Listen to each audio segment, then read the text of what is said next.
Class is in session, hitting the books, Pub Sports Radio, Monday, September 19th. Ian Cameron, Conor Mac with you. Another week of college football in the books and another week on the horizon. As always, we've got a bunch of interesting games to break down this week. And as always, like we do every week on the show here, we will talk all the weeknight games, Thursday, Friday, and we will talk many of the marquee games on Saturday. So without further ado, let's get right to it and get the party started, if you will.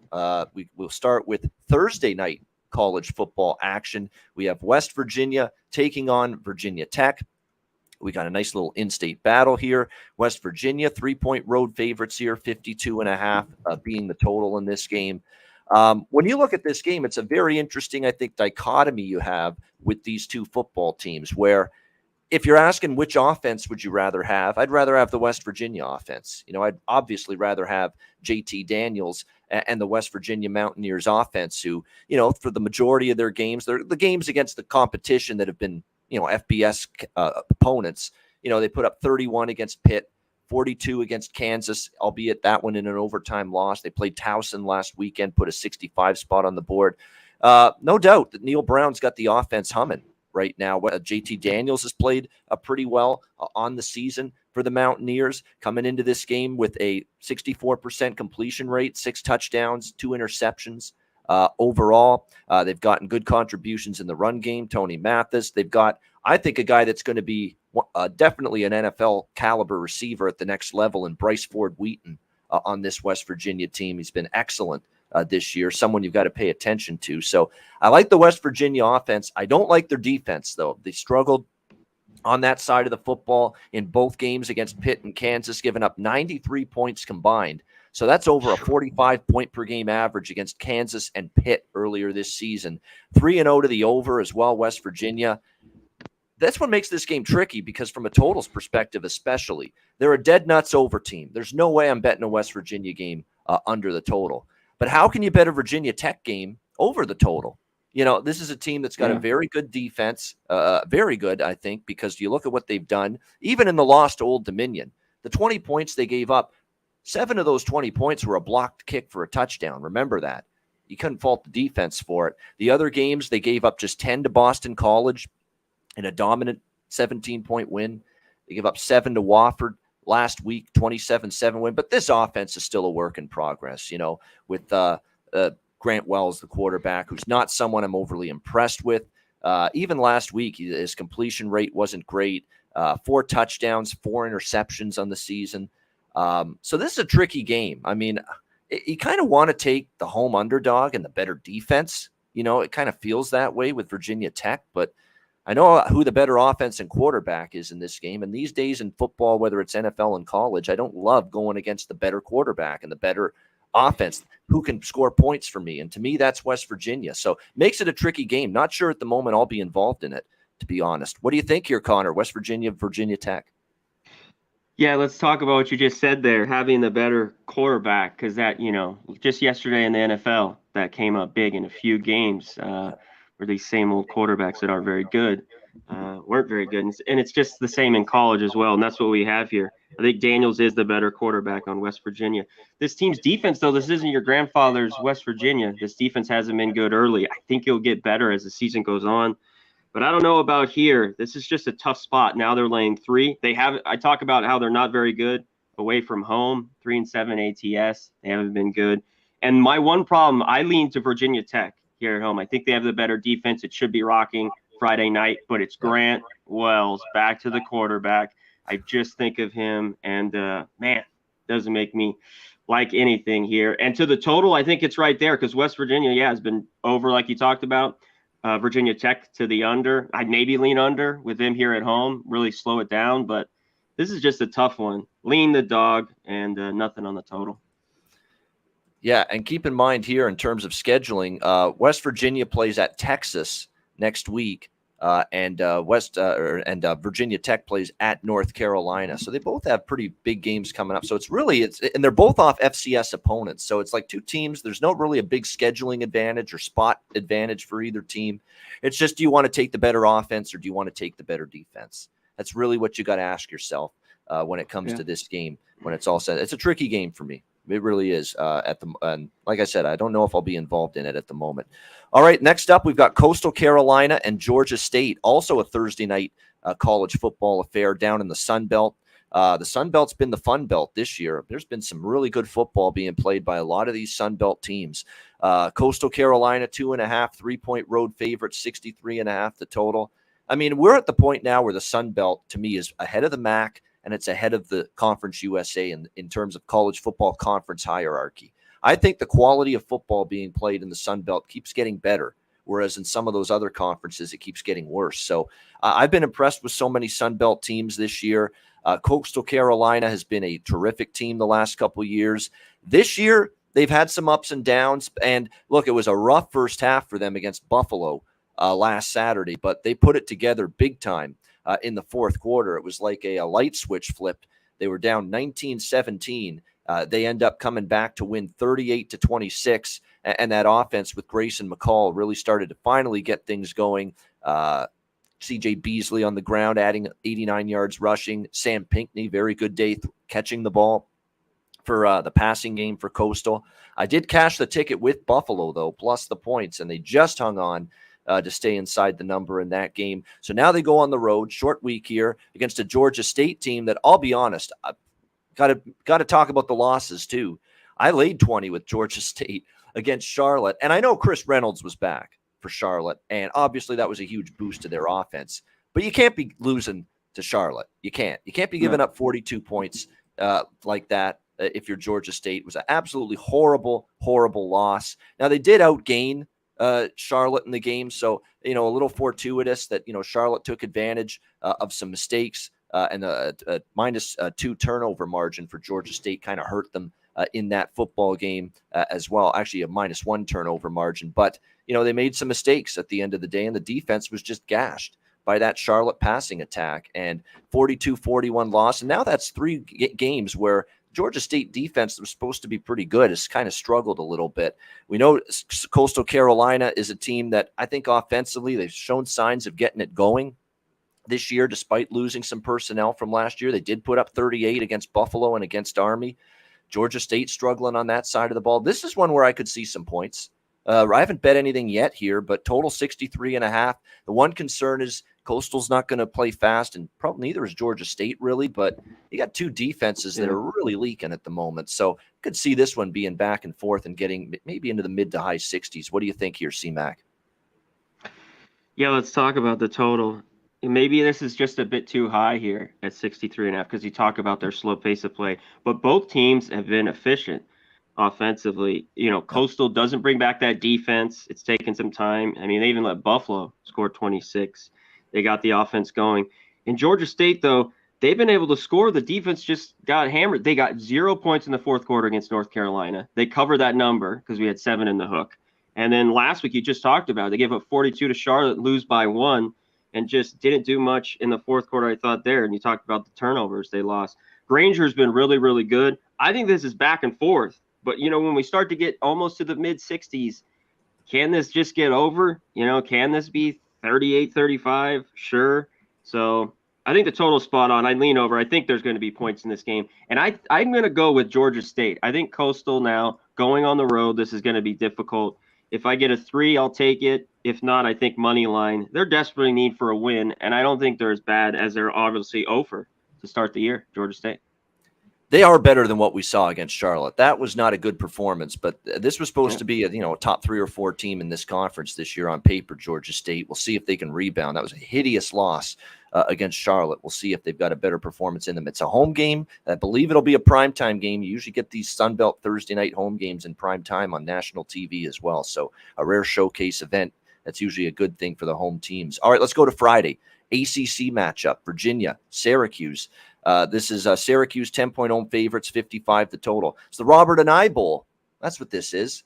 Robert and I facing his old team. Of course, former Virginia offensive coordinator under Bronco Mendenhall did a nice job there. Look at that passing attack last year, Armstrong. And now with Syracuse as the offensive coordinator under Dino Babers. And really, to be quite honest with you, this offense has done well. Now, for the first time this year, they didn't have a good first half. No question. They didn't have a good 3 quarters, to be quite honest, against Purdue on Saturday. But boy, did they get things rolling in the fourth quarter of that game, including the most important play. Now, one of those was a pick six too, but Garrett Schrader was held in check, but finally got things going in later in the game. The run game started to work with Tucker and with Schrader as a dual threat at quarterback. His passing numbers weren't good, but at least he avoided the mistakes. No interceptions, even though his completion rate was sub 50%, 13 of 29, 181 passing yards, 3 touchdowns, no interceptions. But nevertheless, what a crazy finish. Purdue takes the lead with 51 seconds left, 29-25, and then Syracuse comes right down the field needing a touchdown, and they get it. Now, penalty aided. Purdue had a couple really bad penalties there on that final drive, aiding the cause for Syracuse, but give the Cuse credit. They found a way, and they end up getting that in crazy victory. Now, I was on the lucky side of this with the over, but good gracious, if you had the under in this game, that is as bad as it gets. That is horrible to lose that the way you did. You deserved a better fate. The under was like just completely cruising after 3 quarters. And then, as sometimes happens in football, all hell breaks loose in the fourth quarter, and then things completely change. Virginia, I haven't been impressed. They didn't cover against Richmond. They lost outright, lost to Illinois 24-3. Offense didn't work. They barely survived Old Dominion 16-14 on Saturday. And again, where has this passing attack gone? It's kind of been stagnant. It's not been what it was last year under Robert Anae. So that's concerning here for Virginia going into this game. It's tough. This is a tough one because I think Syracuse has proven they're right now a notch or two better than Virginia. But are you ready to lay 10? They are making a point spread adjustment here with Virginia. They're 0-3 ATS. They haven't covered a number yet. They haven't looked particularly good. They barely beat Old Dominion. They get crushed by Illinois, the one really decent team they've played. They could get crushed here too if that offense doesn't start to get going a little bit. Their defense actually played pretty well against Old Dominion last week, but it's a tricky game here. It's definitely not a great spot for Syracuse. They expend their gas tank to come back against Purdue, and now you're playing on a Friday night, albeit no travel, still at home, but coming off that miraculous, incredible, emotional, very hard-fought game and having to play again in less than a week. It's not an easy spot for Syracuse, but it's a tough one for me, to be quite honest here. Syracuse, the lean, but I don't know if I want to lay 10. They've certainly upgraded Syracuse, and they have certainly downgraded Virginia a little bit in terms of this current point spread. What do you think here, C-Mac? Yeah, I want to hit up the chat here real quick. Jedi for Life, what's up, you? W. Smith, G. Martinez, my man Don Play, Matt Stoney, good to see you. Rants, up in here, up 5. Nut Flush Allen, great to see you, my man BJ. Hit the like button, do all that fun stuff, retweet our shit. We'd appreciate it. This game is fascinating. They talked about Syracuse, a little bit short week, no travel though here at home. They've just been good in the Dome. And yeah, what a thrilling game to come down and beat Purdue there in the end. Schrader's been good. He hasn't thrown a pick all year. Their receivers have been great for the Orange. So I think they score some points here, but I think this total is a little too high. Other than that last game that just snuck over, Ian, that you mentioned, these underbetters with Purdue, 4 of their last 5 before that went under. And the Cavaliers just can't score. This doesn't seem like the same team. The same offense, like you mentioned, with Armstrong going on the road here. If I get over 10, so this is the ultimate people right now. Syracuse playing so good, they think this is, public's just going to lay 10. They should beat Virginia easily, but I think this might be just a bit too many in this one. So this is one I'm going to sit on for the rest of the week. Maybe I can get a little bit more and maybe look Virginia's way. And I'm going to look under, especially if this moves up, which it has a little bit. We get like the 56, 57. I'm going to look to the under here.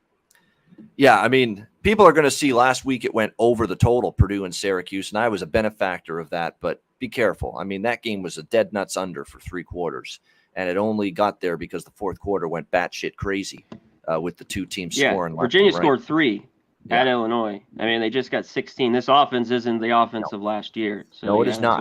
No, it is not, and I still think Syracuse's defense is shown that they're better. Now, at times they struggled with, and I think that times they struggled against Purdue, but Jeff Brom's a good offensive coach, all right, and Aiden O'Connell is a good quarterback as well. So they struggled a little bit there, but they weren't terrible. It's just that they weren't quite as good as they were against Louisville, and the game before that against UConn. So I'd be careful with the over because, if you bet, last week it went over, it went over only because the fourth quarter went wild. So be careful with that. By the way, before we move on to the next game, one last point about this one. Preseason point spread for this game, Virginia-Syracuse had Syracuse as a less than a field goal home favorite. Look at the adjustment here. Yeah. Yep. Look at the adjustment. So that's why I'm hesitant here. I know Syracuse has looked a hell of a lot better than Virginia, but you're seeing it in the point spread.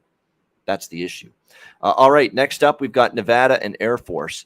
What happened at Air Force? My gosh, I'm okay with losing the bet on them laying the points last week, and maybe winning the game but not covering. But losing the game outright to Wyoming, wow, and that hurts me because I have Air Force over their win total. I definitely had that game against Wyoming chalked up as a win for them. I have them to win in the Mountain West. They're 0-1 in the conference now because that was their first freaking conference game too, and devastating in terms of my hopes for the win total and to win the conference. They need a bounce back. Will they get it here against Nevada? 24-point home favorites, 48 the total in this one.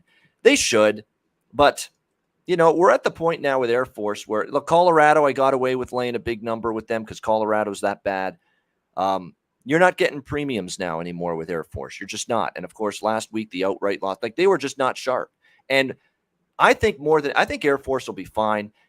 One thing I want to caution you about overreacting to Air Force's loss. Craig Bull in Wyoming, and I missed this too in the handicap. I should have maybe been a little more fearful of this than I was. Wyoming has defended their triple option very well over the years. Craig Bull knows it inside and out. And boy, what a defensive masterpiece again against the triple option by that Wyoming team at home last week against Air Force. It's just a matchup problem. Sometimes you just can't beat a certain team. Sometimes a certain coach has the upper hand on you. And Craig Bull seems to have that with Wyoming over this Air Force team. I think Air Force will be fine, though. This is still a very good football team. We'll see if they've got it in the Nevada. They got the right opponent. They've got a horrible Nevada team at home. It's the perfect setup to stomp somebody and bounce back strong. And when you look at the numbers here for this Nevada Wolfpack defense, they actually have been okay against the run this year, 113 rushing. It's been against the pass. They've been shredded. So can they hang in there in this game? We'll have to wait and see. Obviously, I think Air Force is going to win, bounce back. They're too good, I think, to lose 2 in a row to these kind of inferior opponents. Although, like I said, Wyoming, it's been a clear matchup edge for them. They've shut down this team triple option and their triple option attack in recent years. I'm not so sure Nevada quite going to be capable of doing that. You look at recent head-to-head series history with these two teams. Air Force beat them in overtime last year, 41-39. They ran amok over Nevada's defense, 476 rushing yards and 41 points. And keep in mind, Nevada scored 39. You think, well, maybe that was the Jay Norvell, Carson Strong Nevada. This ain't it. This quarterback ain't it. Illingworth, he struggled mightily. Yeah. This offense is nowhere near what it was obviously last year. So be careful falling into the trap that, Nevada, 39 points last year against Air Force. Well, a lot better quarterback, a lot better offense, a much better O-line, way more skill position talent. Carson Strong ain't on this Nevada team. Romeo Doubs, who's now in Green Bay with Aaron Rodgers, he's not on this team anymore either. So I'm probably not going to lay the points.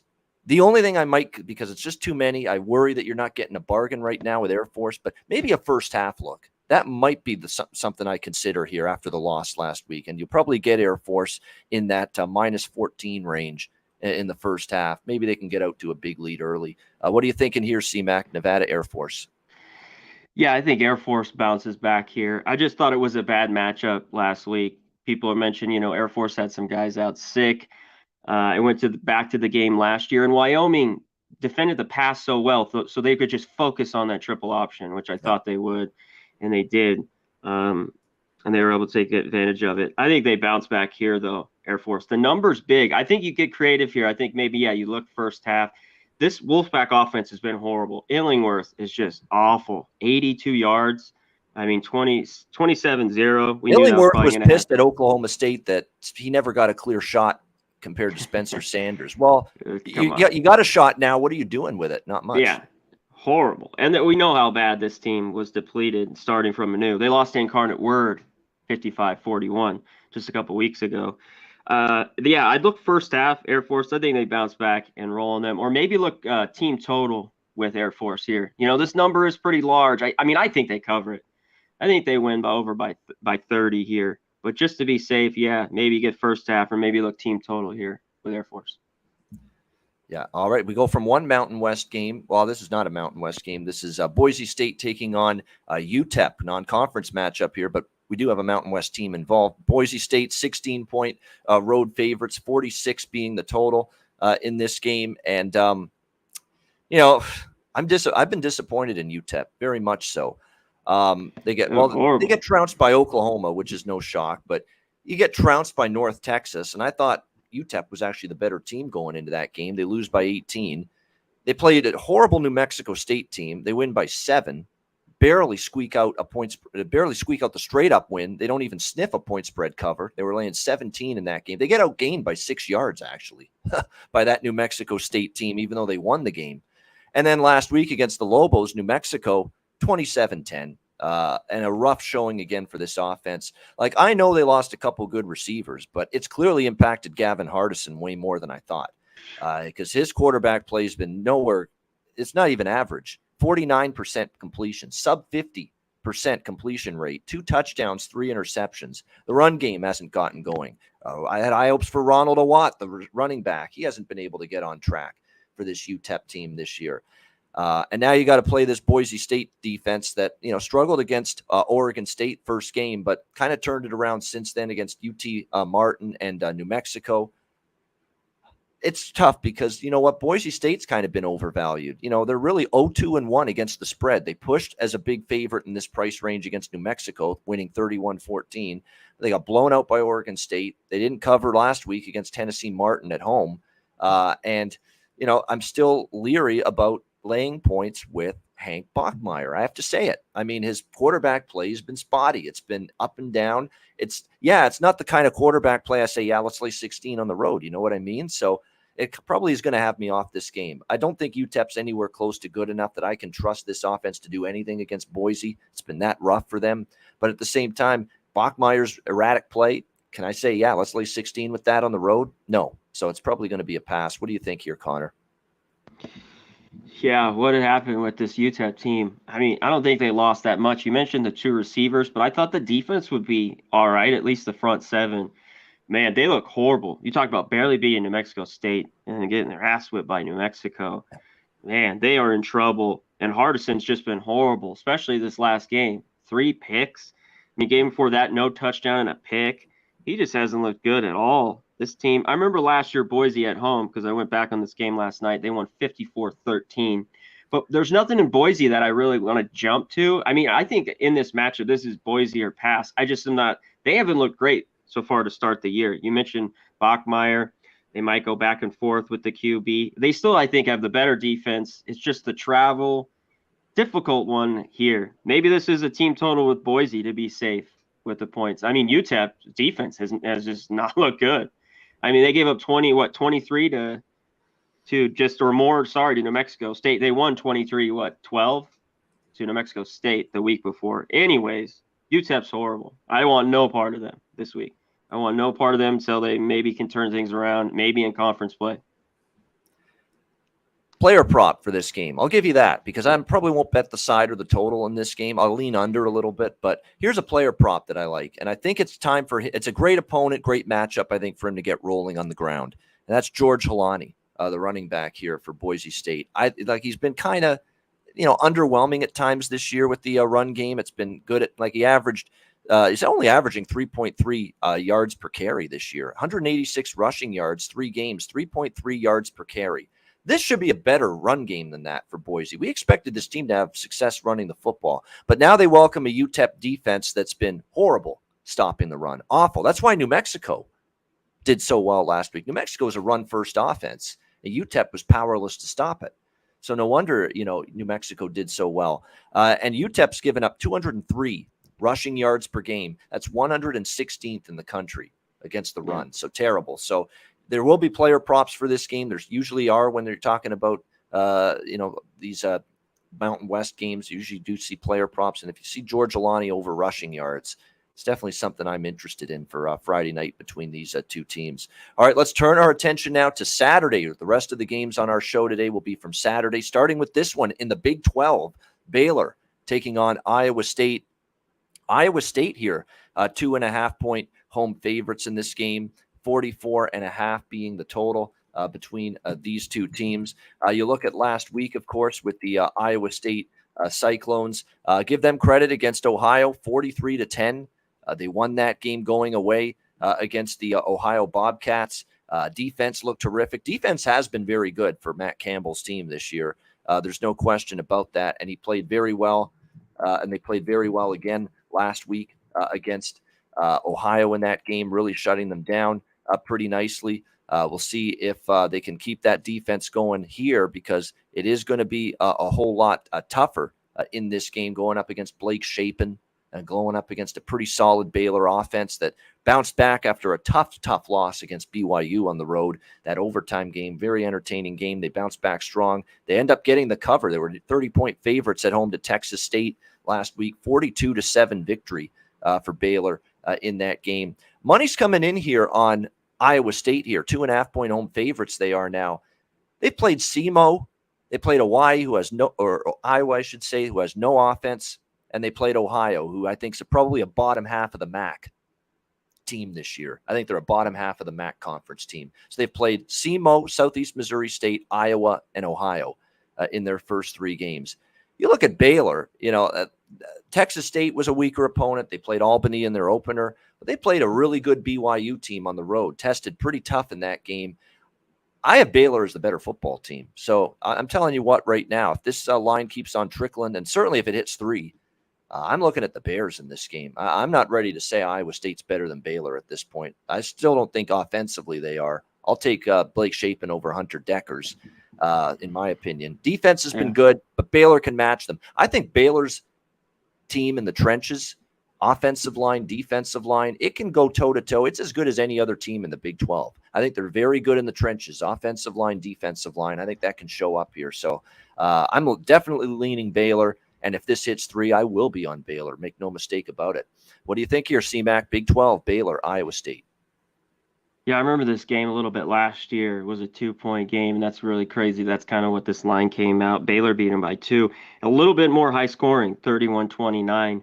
But I go in the trenches with both these teams, and it's their strength is their defense. So I know this total's low at 45, but I'd look to the under here on the total in this one. Yeah, maybe with Baylor, this is another tough game for them here. They went and lost to BYU, easy win last week with Texas State. And, there's been a lot. Iowa State, not that good. They have played cupcakes, but, they beat Iowa. And I think this game could be very close in the end. So maybe the points will be of value. I'm going to dig in this one a little bit more because I'd like to take Baylor too, but I'd want over a field goal. But I like the under here a little bit better with these two defenses. All right, Notre Dame and North Carolina here in this one. We'll see the graphics. They're acting up on us, but that's okay. Notre Dame, North Carolina. We've got Notre Dame 1-point road favorites here in this game, 60 being the total here in this one.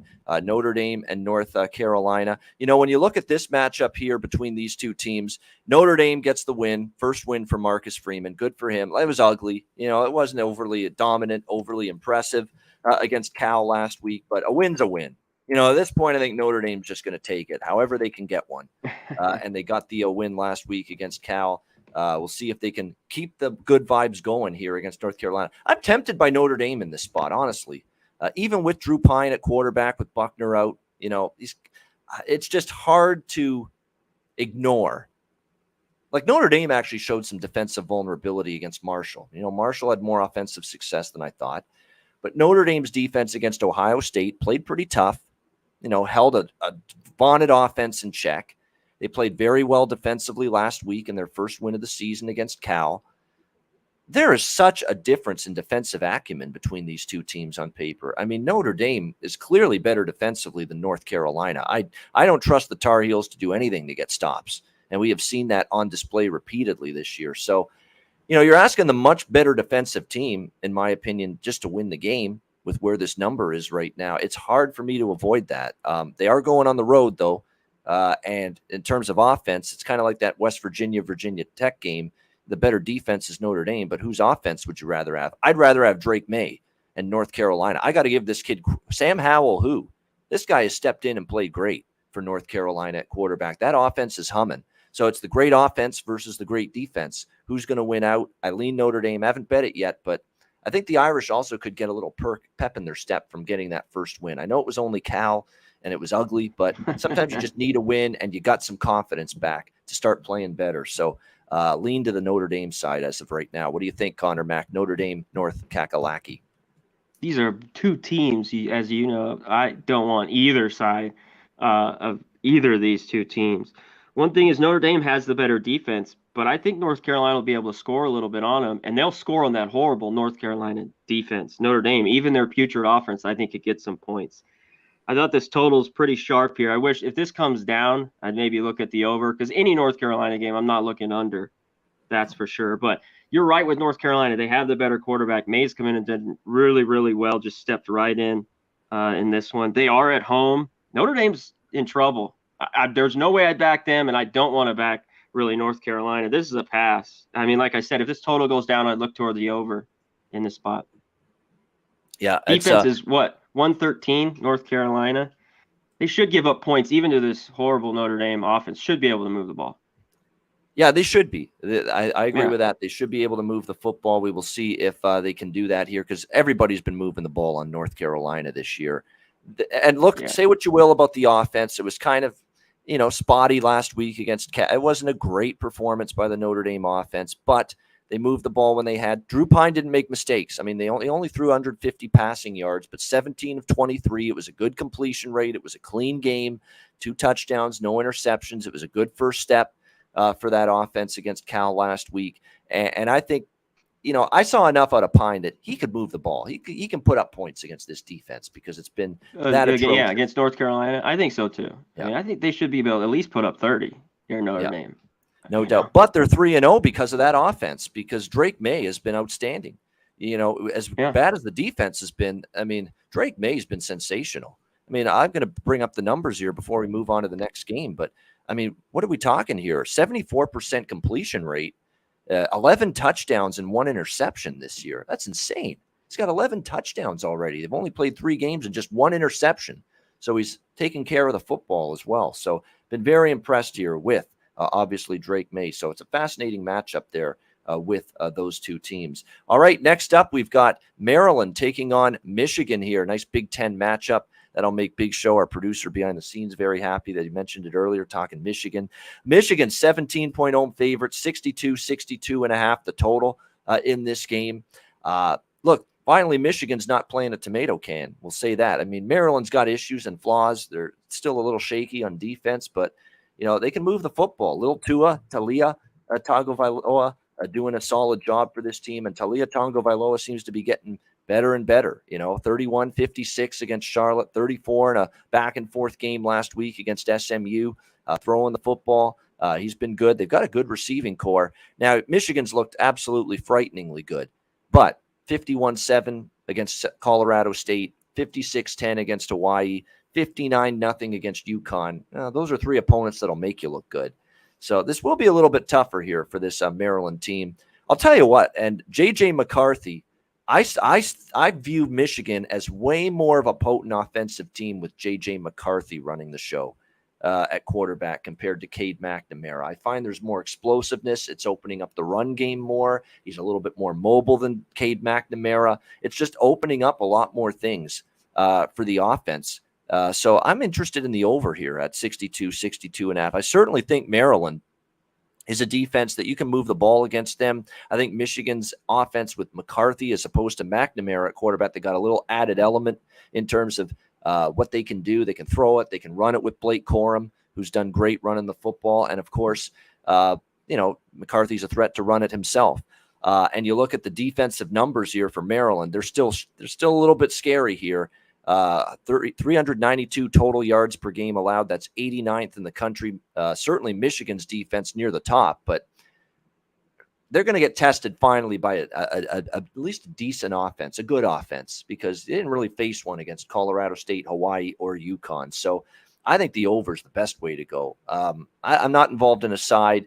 I need to. This is going to give us more of an indication. I know Michigan's probably got a pretty good offense this year, but this will give us more of an idea what their defense is all about because they finally play a competent offense, competent quarterback here for the first time all year. What do you think here, Connor? Maryland, Michigan. That's what I want to see. Michigan's defense. Are they all cracked up to be? Because they just played 3 cupcakes, easy wins. I mean, those teams are just horrible, and they took care of business. So I think the defense will show up. One thing with little Tua, like you mentioned, he's been really good. They haven't played, good win like SMU, that 34-27. The defense made the stop there at the end to win the game.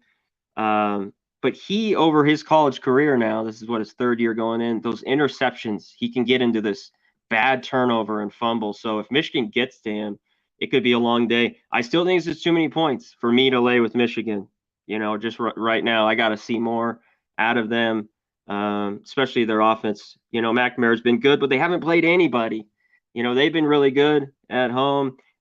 Maryland has not been good on the road the last few years. They have just gotten their ass kicked when they've gone on the road, ATS. So this is difficult for me. The total keeps moving. This should go up. I don't know if I can get there on the over. I think it should get there, but this is probably one I just stay away from. Lil Intua. INT Tua. That's pretty good, man, Stoney. Well done in our chat. Little INT Tua. I have visions of those games. Issues. Yeah, he's been good so far this year, but he's had a few games where he's like 4 or 5. It's like shit rolls downhill. He just, once he throws one, he can throw a ton. So, I mean, he's getting better in his career. He's got to be sharp here against Michigan, or it could be on the road too in the big house. Yes, yeah, exactly. In the big house, yeah. Yeah, ball security is going to be paramount. And so far, 6 touchdowns, 2 interceptions. I am still concerned about that element of Talia Tagovailoa, though. The two interceptions against, you played, SMU, you've played Charlotte, you haven't played a Buffalo, you haven't played a tough schedule yet. You still have 2 interceptions. So that's going to be important. That's going to be taking care of the football here for Lil Tua, Talia Tagovailoa here when he plays Michigan on Saturday. All right, next up, Georgia Tech, Central Florida. We've got UCF 18.5-point home favorites. Actually gone up to 20 here in some spots. Total 57 across the board. All I can say is I've already bet it. Get it now. This line's only going up. That's how bad things are with Georgia Tech football right now. But as easy as it gets. I mean, I knew after halftime, I'm like, we're looking good here with Ole Miss last week laying the points against Georgia Tech. I mean, it's just not a program that I anticipated to be very good coming into this season, and so far they've lived up to it. Also 0-3 against the spread. And look, the power rating is crashing on Georgia Tech, because they're playing so poorly. I mean, they beat Western Carolina. They didn't even cover in that game. 24-point favorites. They won 35-17. They get crushed by Clemson 41-10. They get destroyed by Ole Miss 42-0. They are 0-3 ATS this year. They're 0-6 ATS in their last 6 games dating back to last year, and 1-9 ATS in their last 10 games dating back to last year. So you have just been burning your money with Georgia Tech. And yeah, signs of quit. They were outmanned by Ole Miss. Ole Miss just a better team, better personnel, better recruits, all of that. But there was some quit in that Georgia Tech defense, I thought, in that game on Saturday. I mean, they get outgained. It was ugly. They only got 214 total yards, Georgia Tech, and they gave up 547 yards total offense to Ole Miss. It was every bit the beat down as that 42-0 final score would indicate. Look, UCF's not the easiest team to lay these kind of big points with because their offense, against Louisville didn't work, and it only worked against South Carolina State and Florida Atlantic, which doesn't have a great defense necessarily, but it should work here against Georgia Tech. And I think even less than 3 touchdowns, there's just some teams that I've committed every week. I'm betting against this team until I lose or until proven otherwise. Georgia Tech is one. Colorado is another. I'm just betting against them every week until I lose at this point. And so I'm on UCF here. What do you think here, Conor Mac? Yeah, this game I don't want anything to do with really here. This was one when we were going through the games last night. I don't want to bet. I don't really want to lay it with UCF. I don't think Plumlee's that good. They ran away with it over FAU this past Saturday, and man, FAU had chances to score in that game. I don't know. Maybe they win in and blow them out. I want nothing to do with Georgia Tech. You mentioned it. Sims at quarterback. You mentioned that defense. I thought they played a good first half against Clemson. We know Clemson can play halves like that the last few years. So this is one I want nothing to do with. I guess, yeah, lay it with the favorite or pass, and I'm passing on this one. This is obviously a run-first offense, UCF. It always has been that way for Gus Malzahn teams going back to Auburn. They want to be a run-first before a passing offense, and quarterback that can run, and he's a better runner than he is a thrower at this point, John Reese Plumlee for UCF. And that's the trouble for Georgia Tech because their defense is bad both ways, through the air and on the ground. They basically can't stop either the pass or the run, but they're even worse, Connor, against the run. It's really ugly for Georgia Tech against the run. 5.7 yards per carry, 4.1 yards per carry allowed, almost 200 rushing yards per game. That's just the worst thing you could have going up against Central Florida. So this could get away once again from this Georgia They're Tech. a no bet until I see some signs of life down, with Tech. Yep, no doubt about it. All right, South Florida, Louisville. We've got Louisville here in this one, laying a sizable number, 13-point home favorite, 63.5 the total. I like the Bulls a little bit here. I haven't bet it yet, but I'm leaning USF. I'm leaning South Florida here. I've been anti-Louisville. And look, they took my money 1 week with UCF when I took UCF against Louisville, and Louisville won that game 20-14. But I got it back last week with Florida State. Taking care of business against Louisville, 35-31. Defense struggled in that game. The offense was okay. The key here for South Florida is, are you going to be able to contain this defense? And the one thing that does worry me a little bit for South Florida is the run defense. 124th against the run, 234 yards per game allowed against the run. And that's exactly where Louisville's strength is. So I do get concerns about that. I'm also concerned about, look, they hung in there with Florida. They gave it a great effort. 31-28, 23-point underdogs, wire-to-wire point spread cover in that game. Is there anything left in the tank? They emptied the gas tank, for that rivalry game or that game against Florida, the big bad Gators. And, is there anything left for South Florida now having to go on the road a second straight week here against this Louisville team? Put it this way, South Florida pass. I'm not laying 13 with Louisville. I know that for sure. The question is, do I want to take South Florida? And I'm leaning that way, but the spot concerns me. The run defense concerns me. The offense, though, is showing some signs, a little bit.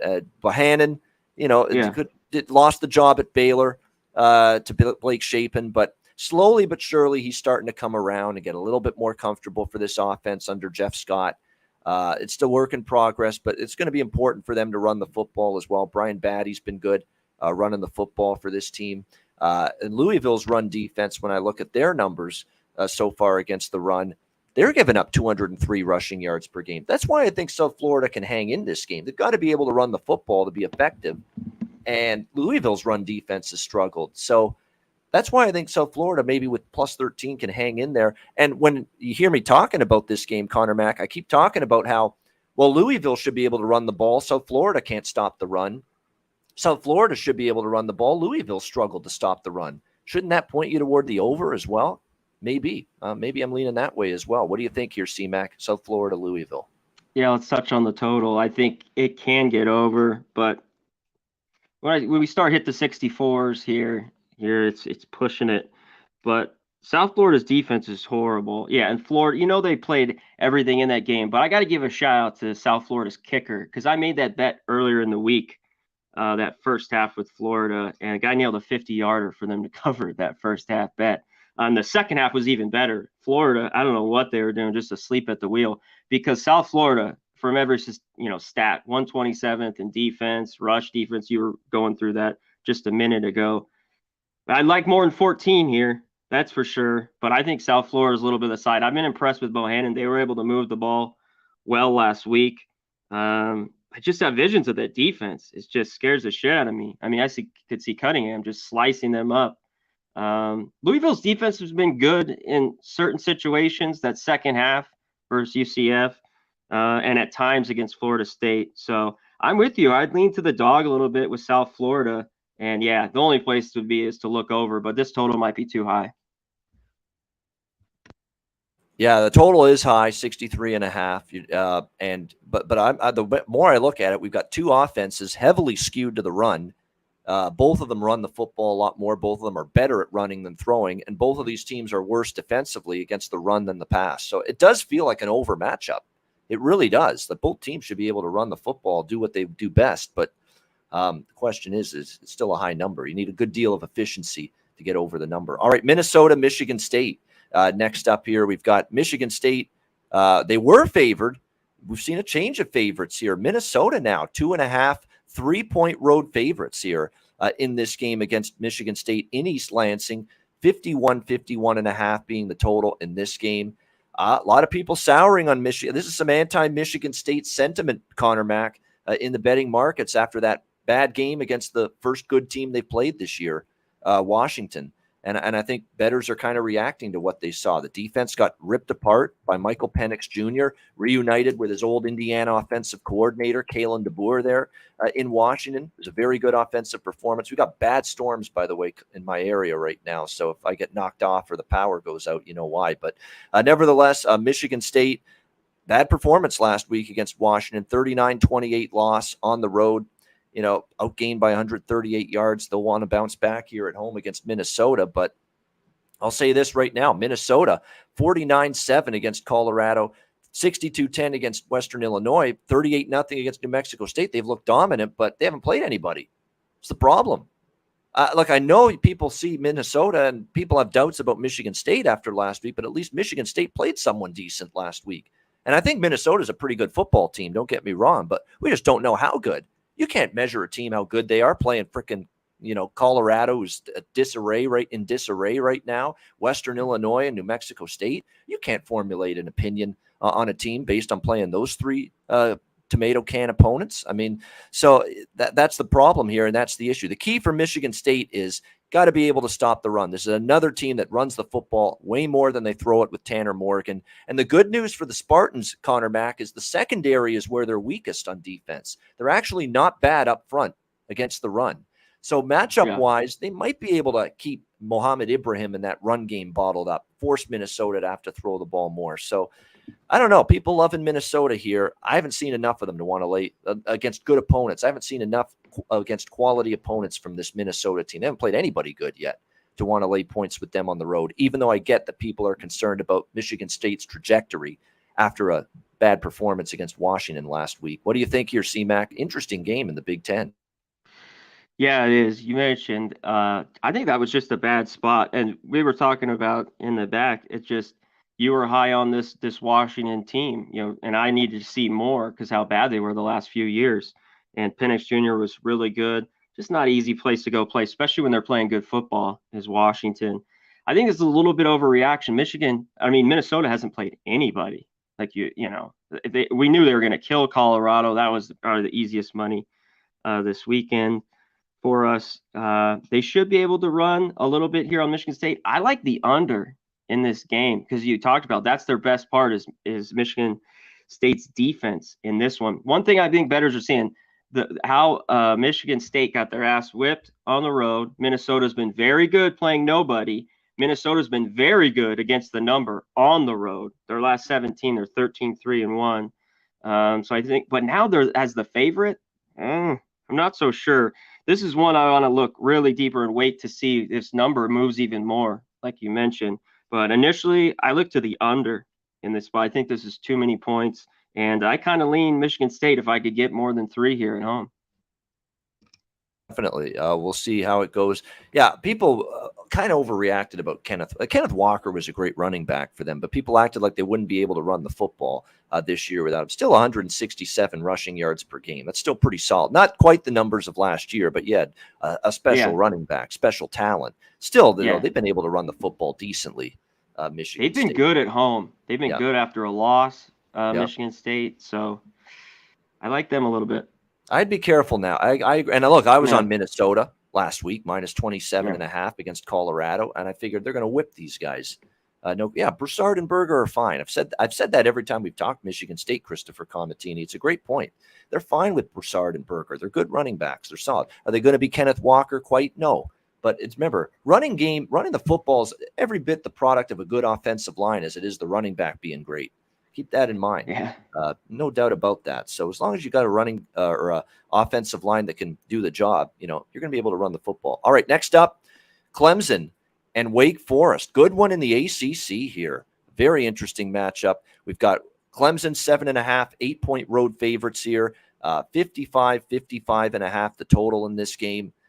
And when it comes to this Clemson team, look, against Louisiana Tech last week, didn't cover the number, believe it or not, against the Bulldogs last week for the Tigers, 48-20, 33.5-point home favorites. Actually didn't cover against Furman the week before. And the Georgia Tech game, 41-10. Don't forget, that was a pretty close game. And then there were, Georgia Tech got worn down as the game went on.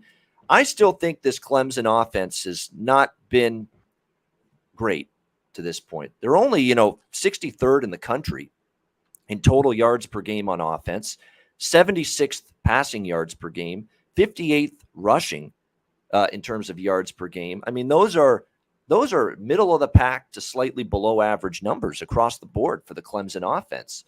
And when you factor in that they played Georgia Tech, horrible team, Furman, and Louisiana Tech in their first 3 games, that's even more troubling, those offensive statistics, because they really haven't played anyone phenomenal yet. Now you're playing a Wake Forest team that is going to be, I think, a bigger test for you. And look, to be laying points like this on the road, whether it's more than a touchdown or double digits, you got to be able to put the biscuit in the basket, so to speak. You got to be able to put points on the board.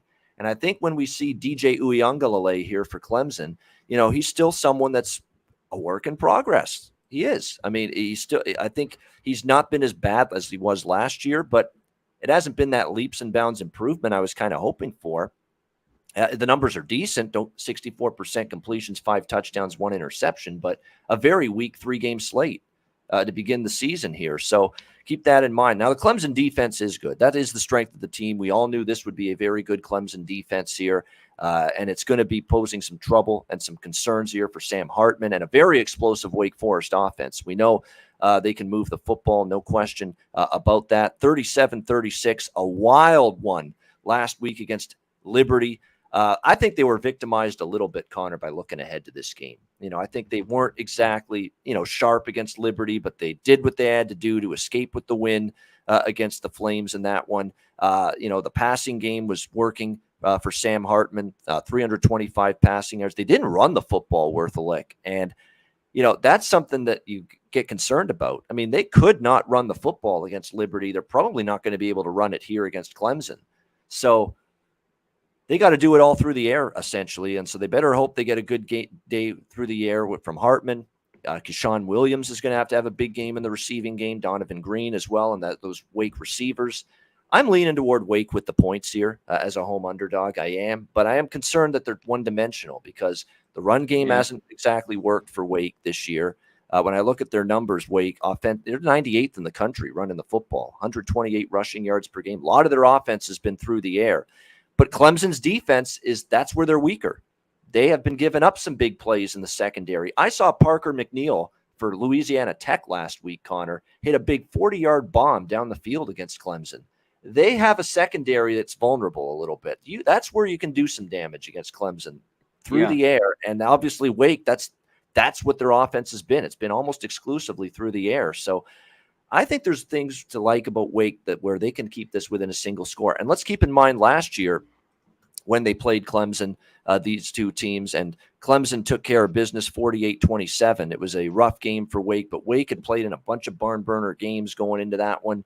Their defense struggled with Clemson, got shredded. That is a concern of mine. But I'm willing to consider Wake here. I haven't bet it yet. I'm still leaning Wake. I got to see more from Clemson's offense against a good team to be laying points like this. Total's going down. But it's tough. Clemson's not a team I'm in a rush to bet over with. Wake's kind of not a team I'm in a rush to bet under with. So tough call with the total. What do you think, Connor? Let's touch on the total. That was a huge – I mean, Wake Forest was 9-1 going into that game last year at Clemson and lost. Yeah, this total going down, I think it's a Clemson. They're under team. To me, it was last year. And I remember this game coming and went over. So maybe if this keeps creeping lower, then we could hit the over by game time. Man, Hartman's got to do it all, like you mentioned. G. Martinez, he had 36 yards last year. They haven't been able to run it. I think even Clemson against this Wake defense will be able to move it.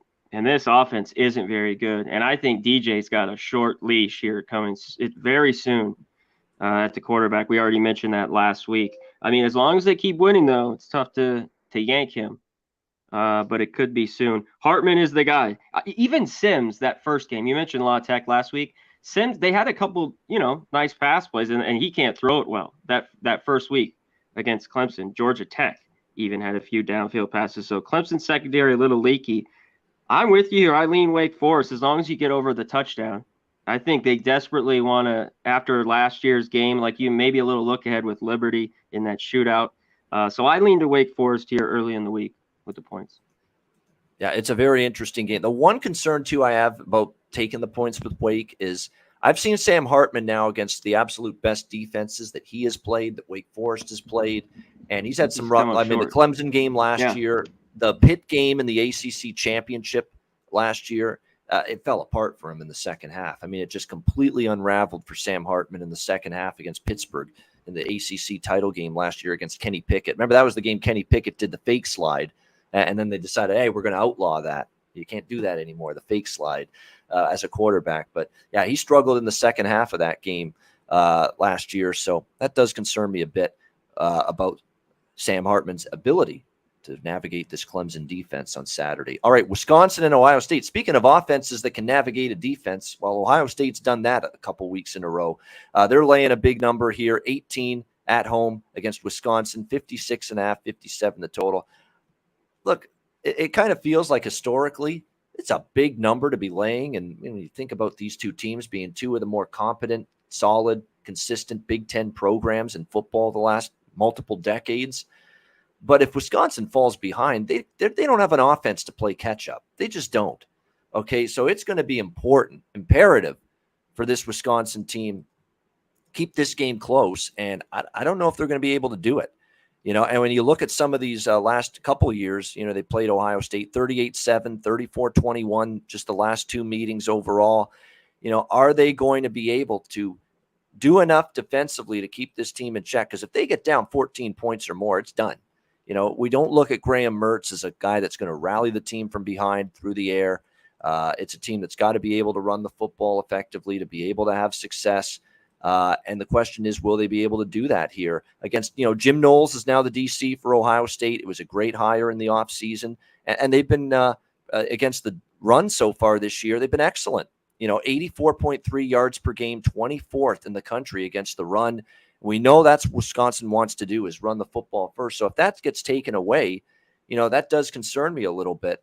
And, Wisconsin's defense has very good numbers themselves overall. But, man, you've played, Illinois State, New Mexico State, and Washington State. And Washington State, by far, you had the worst defensive game of the season. And even Washington State, I like their offense. It doesn't hold a candle to Ohio State. So I've got my concerns about Wisconsin, way too many concerns to take them, even with a big number like this. It'd probably be a lean to the favorite for me. Totals wise, Ohio State might get theirs, but, don't sell this improved Ohio State defense short. They made a great hire with this defensive coordinator who did a great job at Oklahoma State under Gundy there, Jim Knowles, and we're already seeing signs of an improved defense here for Ohio State this year. So I lean to the favorite. If I get involved, I'd only look Ohio State. What do you think here, Connor? Yeah, I lean Ohio State here a little bit. I mean, 77 on Toledo, huge this weekend. The problem is, you think the defense is improved? I think it might be. They played nobody. That Notre Dame offense isn't good. Toledo scored a little bit there early on them. I got to see a good offense to really see this Ohio State defense if it's really, really stepped up. I think I'd want more points with Wisconsin. It's just same old Wisconsin. They're going to run it. Mertz is not very good. And how good is their defense? I'm not, sure here early. They lose to Washington State at home, and they just blow out New Mexico State. This is probably a watch here for me. I don't know even know if I want to get on either side. I don't know if I want to lay 17 or 18 with Ohio State. I lean that way. Stroud looks good. Hayden, the offense was humming. Can they do that here against Wisconsin? It'll be interesting. Now, cosmetically, the numbers look good so far for Mertz. But again, Mertz has done that against a pretty weak trio of opponents so far. This is a whole different animal here on Saturday. All right, Boston College, Florida State next up. We've got Florida State right now, and this one's 16.5. It looks like home favorites here, 48.5. The total in this game down in Tallahassee. Home opener here. Actually, they had the FCS game to begin the season against Duquesne, I believe it was. Yeah, Duquesne, that was a home game for Florida State. But the first home game against an FBS team after road games against, pretty much a road game against LSU. It was in New Orleans. And then, of course, Louisville last week with the 35-31 win. Keep an eye on the quarterback situation, obviously. We're probably not going to see Jordan Travis, although he hasn't been ruled out completely yet at the quarterback spot for Florida State. Remember, he got injured against Louisville. But I'll be honest, I was impressed in the second. They didn't ask him to do a ton, but, Tate Rodemaker, he was fine. He played solid in the second half for Florida State. Really nice throw to set up one of their touchdowns. It was only 6 of 10, 109 yards. We'll have to see if he can build on that, but they ran it with Treshaun Ward. I mean, what a day catching the football for Johnny Wilson. I mean, 149 receiving yards, 7 receptions, 2 touchdowns. He was an absolute beast against Louisville on the offensive side of the football. We'll see if he can keep that going here in this one. Look, I like Florida State. I was on them twice already. Both of them winners, LSU and Louisville, but totally different price range here. This ain't Florida State catching points. This ain't Florida State in a pick 'em. Now you're asking them to lay 17 or more here against Boston College, who, look, they've had their struggles, no doubt. They got ripped by Virginia Tech. Offense didn't work. Coughed up a big lead against Rutgers and lost at home. 0-3 ATS. I mean, it hasn't been pretty whatsoever for BC. The O-line's been battered and injury-plagued. It's affected Phil Jurkovec in a negative sense. He's only completing 59% completions. He's been under pressure. Pass rush from the opposing teams has really done damage against this weak BC O-line. 6 touchdowns, 3 interceptions. You see his number of mistakes he's making are going up because of that. So maybe an under here, if anything, because you got Florida State potentially with Rodemaker at quarterback. They might try to be a little more conservative, lean on that defense, lean on a defense that wasn't very good for much of that game against Louisville last week, but I think they're better than they showed. And Boston College certainly has offensive issues. If the first 3 games for them are any indication. So I would probably lean under. And this is a week I'm not going to be on Florida State, not with laying this many points. What do you think here, C-Mac? Yeah, we'll see what's up with Travis, whether he plays or not. Yeah, I don't think that defense, it was good at times, and it was good there in the fourth quarter, that Louisville game. I think this is too many points. Obviously, Boston College has struggled, and it's not like I'm wanting to bet them, but I think they're a little bit a better football team than what they've shown. And maybe I'm wrong here. That opening game against Rutgers, I mean, that game even against Maine wasn't very good. The offensive line, like you talked about, the injuries there. And on the defensive side of the ball, they haven't been good. But I think with Phil Jurkovec, I think as long as you give him time, he could hang around if you're getting 17 here. So I'd lean a little bit to the dog in Boston College. I think this just might be too many. A little bit high on Florida State here. Win early. Some of these teams, these past great teams, start out 3-0, and everyone wants to jump on the bandwagon. So I lean Boston College. And here we go again with another point spread adjustment. Before the season, this game was lined around Florida State -9, -10. Now it's Florida State -16.5 to 17. So again, what 3 weeks of results will do. We've seen Boston College have issues. We've seen Florida State look pretty good. And as a result, look at the numbers gone up now. So always something to keep in mind. Next up, Florida, Tennessee. Very good SEC matchup here. This, I believe, is the CBS game on Saturday afternoon with Gary D. and Brad Nessler. Tennessee, 11-point home favorites, 62.5 the total in this game down in Knoxville.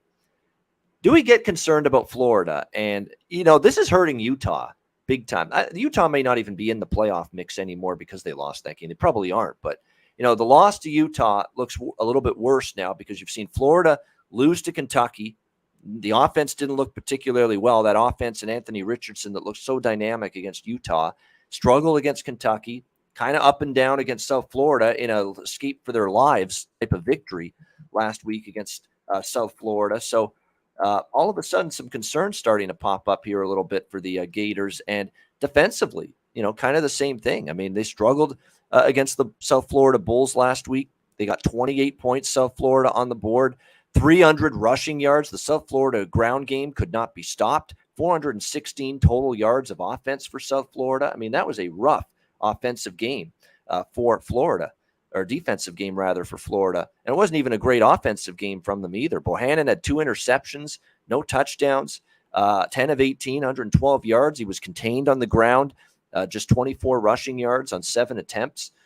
So yeah, a very unsettling last 2 performances for Billy Napier's team. We'll see if they can rectify it here against Tennessee, who have destroyed Akron and Ball State out of the MAC. A combined score of 122-16 for Tennessee over Akron and Ball State. And the game against Pitt did have a quarterback injury in that game. That was a game where Keaton Slovis got hurt, and Nick Patty took over. At Tennessee, the offense worked against a very good, a solid enough Pitt team, 34 points, 34-27 in overtime, the one solid opponent they've played. This one's tricky now because you look at preseason in terms of where this point spread was. I'm just going to bring it up here in just a second. Florida, not a huge difference. Florida was about an 8-point underdog in this game. Tennessee, an 8-point favorite. So it's a little 3 points higher than it was before the season, but still an adjustment. Tennessee's looked good, undefeated. Florida's had some vulnerabilities. The loss to Kentucky, barely escaping as a huge favorite against South Florida. And so you are laying a bit more with Tennessee now as a result. But I don't know if I want to take Florida on the road because it's kind of that thing where if their defense struggles, and look, offense, for the most part under Josh Heupel, you think this is a pass-heavy offense, but no, they want to be balanced. They can throw it, they can run it, they can do both. And we've seen Florida, all of us, and Florida's passing defense, by the way, the secondary, it's giving up 141 passing yards per game, 121st in the country with their secondary, and actually 26th they are. They're not bad. I was looking at offense. 26, that's not bad. But Tennessee's balanced, and Florida struggled against the run, and Tennessee can do both with Hooker running this offense. They can run it, they can throw it. But I think Florida's offense can challenge Tennessee defensively a little bit. Let's keep in mind, Pitt put up 27 in the one game that Tennessee's played a good offense this year. Now, Tennessee's defense, I think, has improved. It was bad last year. I think it's improved this year, but they've only played one decent offense, and that team still got to 27 points in a game where they lost their quarterback in that game. Pitt as well still scored 27 points. So I'm looking at the over, not so much a side, but I'm looking more towards the over in this game. And we know Tennessee plays one of the fastest paces in college football. What do you think, C-Mac, Florida, Tennessee? All I have to say is if Tennessee can run it like South Florida did against Florida, the over will hit. I think they'll be better this week. Florida's been atrocious on the road. Their last 8, they haven't covered a number. In SEC, they haven't covered a number. They played to the under, but that was in years past. Richardson was not good. I mean, he was like 10 for 18.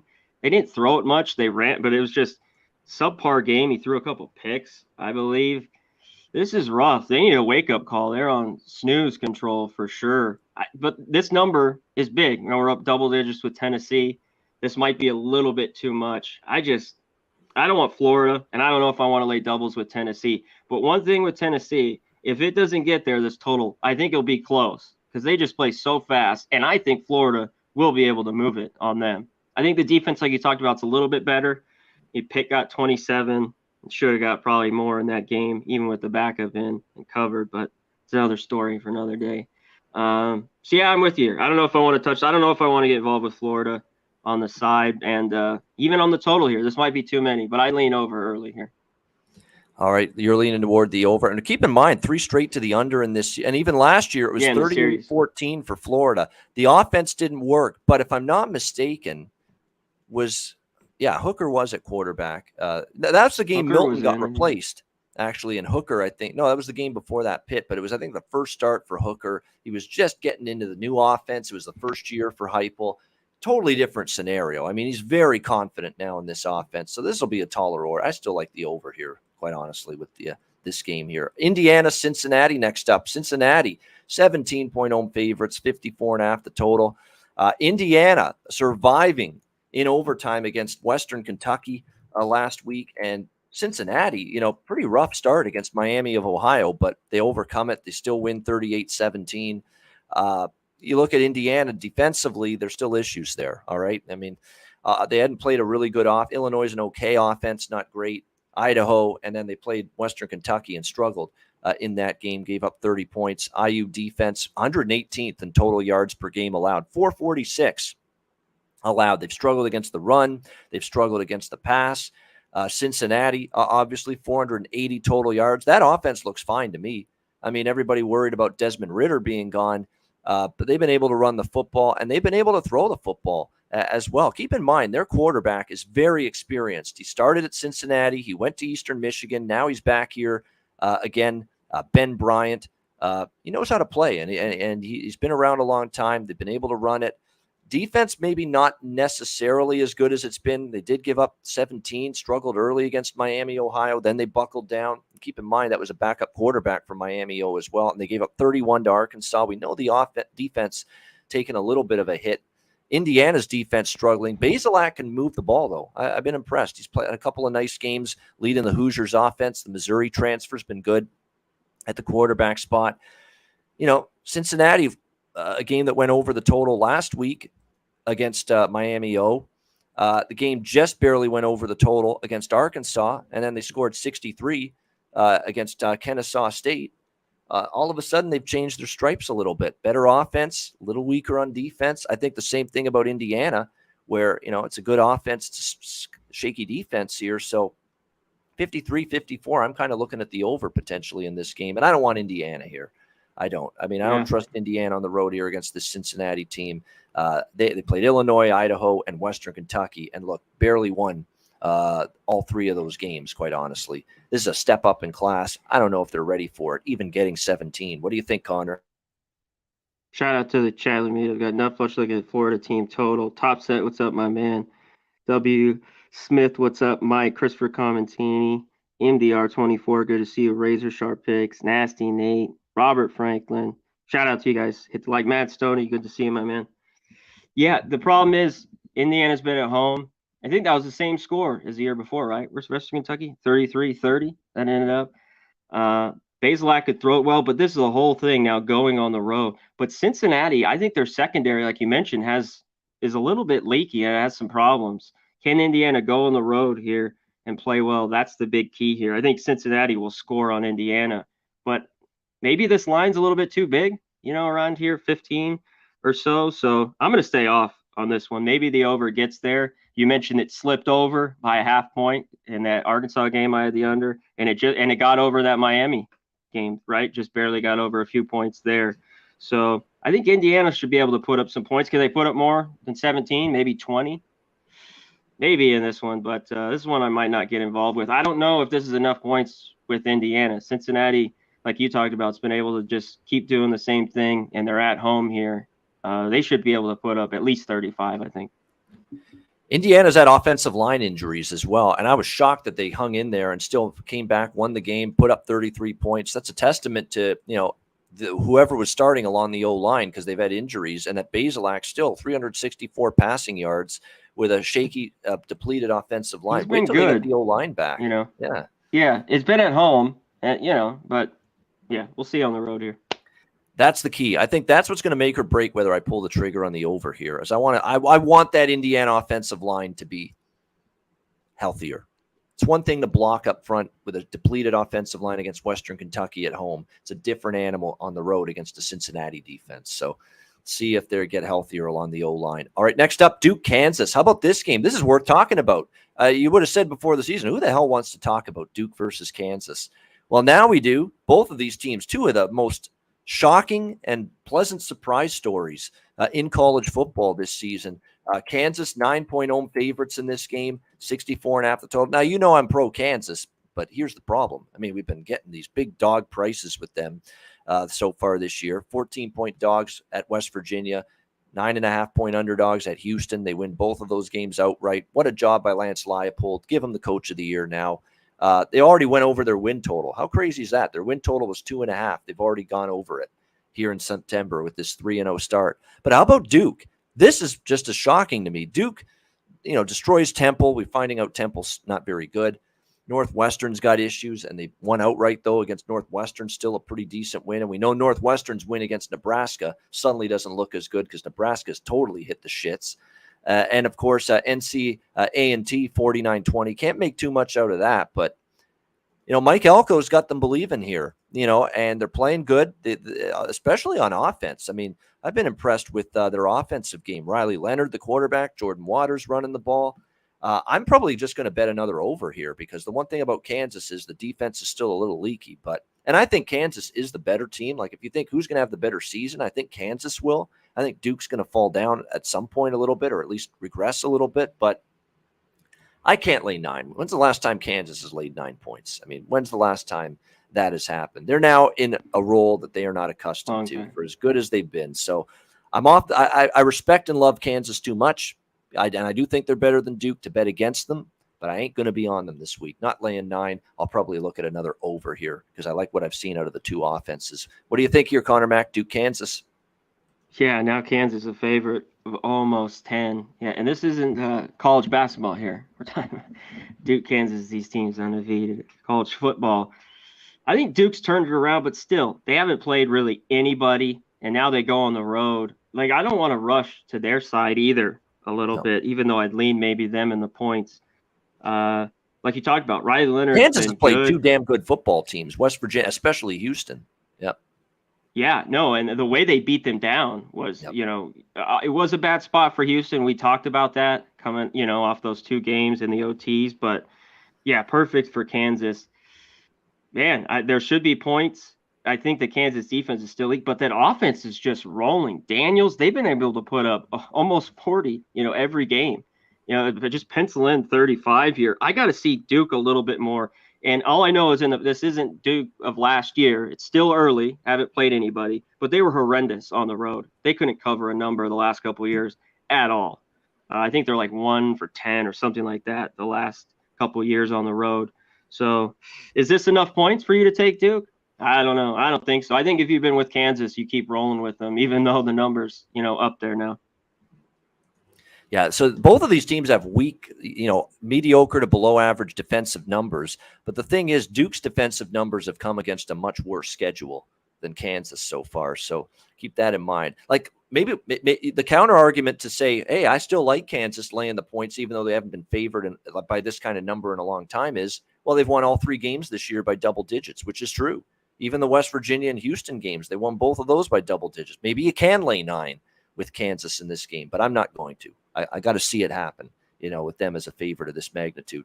All right, UCLA, Colorado is next up. Pac-12, UCLA. Are they really up to 23 now? It looks like 21 and a half, 22. It's come back down a bit. I don't know who's betting Colorado here. 58 the total. I'm on UCLA. There's no sense even hiding it. I've been I've been fading Colorado now multiple weeks. Air Force cashed a ticket with them against Colorado, cashed with Minnesota last week against Colorado. It's a program in disarray, all right? He's gone to Brendan Lewis at quarterback, hasn't worked.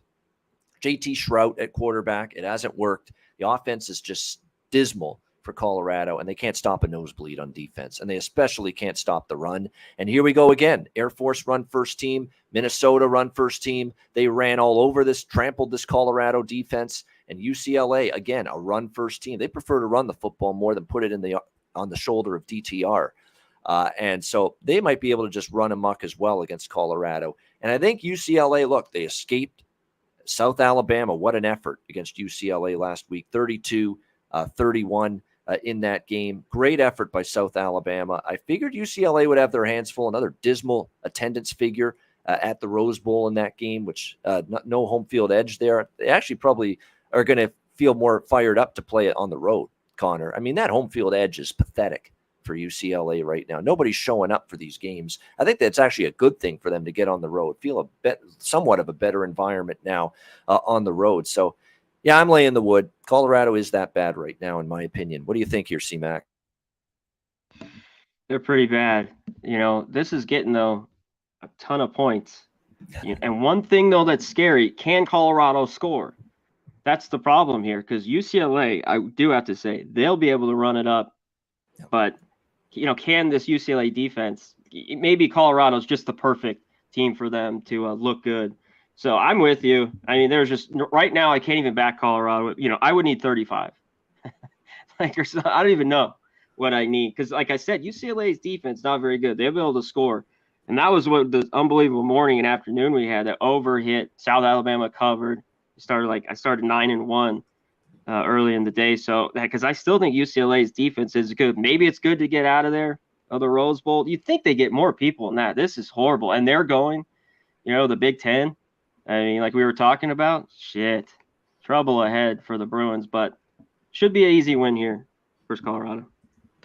Yeah, incredible game. I mean, South Alabama, they're going to feel like they let one slip away because they were up in the fourth quarter and they get the touchdown. They kick offense finally bogged down in the fourth, and then a game-winning field goal on the final play for UCLA to get the 32-31 win.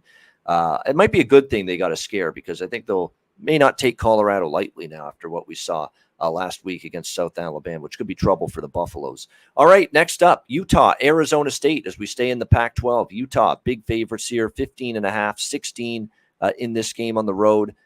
Total in this one, 52. Actually, it's down to 14.5. Now, some Arizona State money. Here we go again. Be careful with this. What did firing Scott Frost do for Nebraska in the first game after the firing? Not a damn thing. They still sucked. I mean, they still couldn't stop anybody. They still look pathetic. Be careful with this. And now here we have the same situation. People betting Arizona State because Herm Edwards got fired, thinking, hey, you know what? Arizona State's going to show up first game for the after the coaching firing. Be careful with that. All right. Doesn't work the way it does in the pros, in my opinion. It's much more dicey to be betting the fired coach angle in college football compared to, the professional sports. So keep that in mind. But here's the issue. I mean, now we're back to Utah on the road, and it's kind of a situation where, are we ready to lay 14 with Utah on the road? Utah's the much better football team. I mean, Arizona, that was a horrible performance by the Arizona State Sun Devils last weekend against Eastern Michigan. You shouldn't be losing 30-21 at home as 21-point home favorites to Eastern Michigan. Eastern Michigan's a hard-trying team, don't get me wrong. Well coached by Chris Creighton as well. But you can't be losing that game. You absolutely can't. You got shredded in that game. You got blown out by Oklahoma State. I want no part of ASU, no part of it. They got the sanctions, swirling around them like a black cloud. It's Utah or nothing, but I don't know if I'm going to lay this many on the road with the Utes either. Lean Utah. I don't think I'll get involved, though. What do you think here, C-Mac? Yeah, I don't want any part of this game at all the shit that's going around with Arizona State. And I just don't bet Utah, on the road. They took care of business at home, covered that number, 35-7 against San Diego State. I think they should go in there and cover this number, but this is too much. I'm not going to lay this many there. Maybe an under. I think they had a good defense, but I don't know what to make. It's still early. We talked about Florida, how bad that loss might have been or good or how it's going to end up. So, but I still think this Utah team has a very good defense. I just never loved them traveling outside of Salt Lake. But I think they should at least go in there and beat Arizona State. All right. Next up, I got to admit, I am fascinated and looking forward to this next game. USC and Oregon State as we stay in the Pac-12 again here. We've got USC currently about down to a 6.5 point road favorite here. So money's come in on Oregon State, 69 the total. I don't blame them. I'm tempted to go back to the well with Oregon State here. And look, I was on Fresno last week, and obviously, if you've been betting against USC, it's not going well. Obviously, this year, 3-0 straight up, 3-0 against the spread for the Trojans. 66-14 over Rice, 41-28 over Stanford, 45-17 last week against Fresno State. But Fresno State was hanging around in that game until Jake Haener got injured. And it just completely, fell apart for Fresno after that. Offense didn't do much. Defense got tired, worn down. So, no, give USC credit. But once Logan Fife entered that game, not the same Fresno offense. And that pretty much ended any chances the Bulldogs had. So, look, it's not easy to step in front of USC right now, but it's not easy to step in front of Oregon State either. I mean, they beat up Boise at home 34-17, beat Fresno 35-32 in Fresno with a healthy Jake Haener. And then, of course, last week, I believe it was against Montana State, the Bobcats, 68-28 in that game for Oregon State. Chance Nolan, the offense is working. The defense has been it's been good at home. Obviously against Fresno they struggled, but at home they seem to play good defense at home. Look at these home results. Boise State won and covered. Last year, Arizona State 24-10. Stanford, they crushed them. Utah, very good Utah team last year. They won at home against the Utes 42-34. Bet against Oregon State and Corvallis at your own peril. I'm not doing it. Lean Beavers for me. Lean over as well. I think we'll see a bunch of points in this game, in my opinion. What do you think here, Connor? Yeah, this should be a good game. SC's getting a ton of love. They played a good football game. It was the points that was good. I thought the defense kind of bent but didn't break and made some key stops there. I talked about those turnovers aren't going to keep happening, and it's going to happen here on the road soon, I think, quickly. Or we'll find out SC's really this good. These are the places. If they can go into Corvallis and win by 2 touchdowns, that's a statement, because this Oregon State offense is really, really good. You talked about, I think their defense is pretty good as well, especially at home. I heard a few people say Montana might cover against them. They just blew them out. I know they scored a few there at the end, but over 60 points in this one. So in years past, before Riley got there, it's been tough for SC to go on the road, and lay a number and cover here. So, yeah, there should be points, but I don't know if it gets there. This might be too many. Again, when we start to get to 70, it's just, man, I think it just gets over. But, yeah, I need over a touchdown, though, to start leaning here with the Beavers, because I think Chance Nolan, that place should be rocking, and I'd lean that way with Oregon State. Yeah, that's a great game. You can make cases for both sides, because, look, USC, to not flush Allen's point, it's true. Clearly this is definitely a team that's got a morale boost. They finally got some good coaching in there with Lincoln Riley. He's got his quarterback that he brought with him from Oklahoma, Caleb Williams, who's looked very comfortable, same offense. Defense looks improved. There's much improved. Lots to like, but I'm telling you what, Oregon State at home on a Saturday night is scary, and they laid a whooping on USC look at their record last year. Yeah. In the Coliseum last year, they laid a whooping on USC, Oregon State, 45-27. They blew out USC in the Coliseum. Now that could have USC pissed off as well, going into this game. That they got embarrassed at home by Oregon State last September. But that also tells you Oregon State can play with this team, and so it's home dog or nothing. As much as I'm impressed with USC so far, Oregon State at home, especially catching points, they've come up big in this kind of spot many times before. So we'll see if they can do it again here. All right, next up here, Oregon, Washington State. Oregon, 6-point road favorites here. It's 54.5 the total. So is that win against BYU, which was impressive? Look, Oregon had some question marks they had to answer going into that game. They hadn't really played anybody, and then they played someone really good to begin the year. They got trounced. But, boy, they look good against BYU on Saturday. 41-20 victory for the Ducks. Bo Nix in control, 13 of 18, 222. The best part of the stat line is no interceptions, no bonehead Bo Nix mistakes for a change.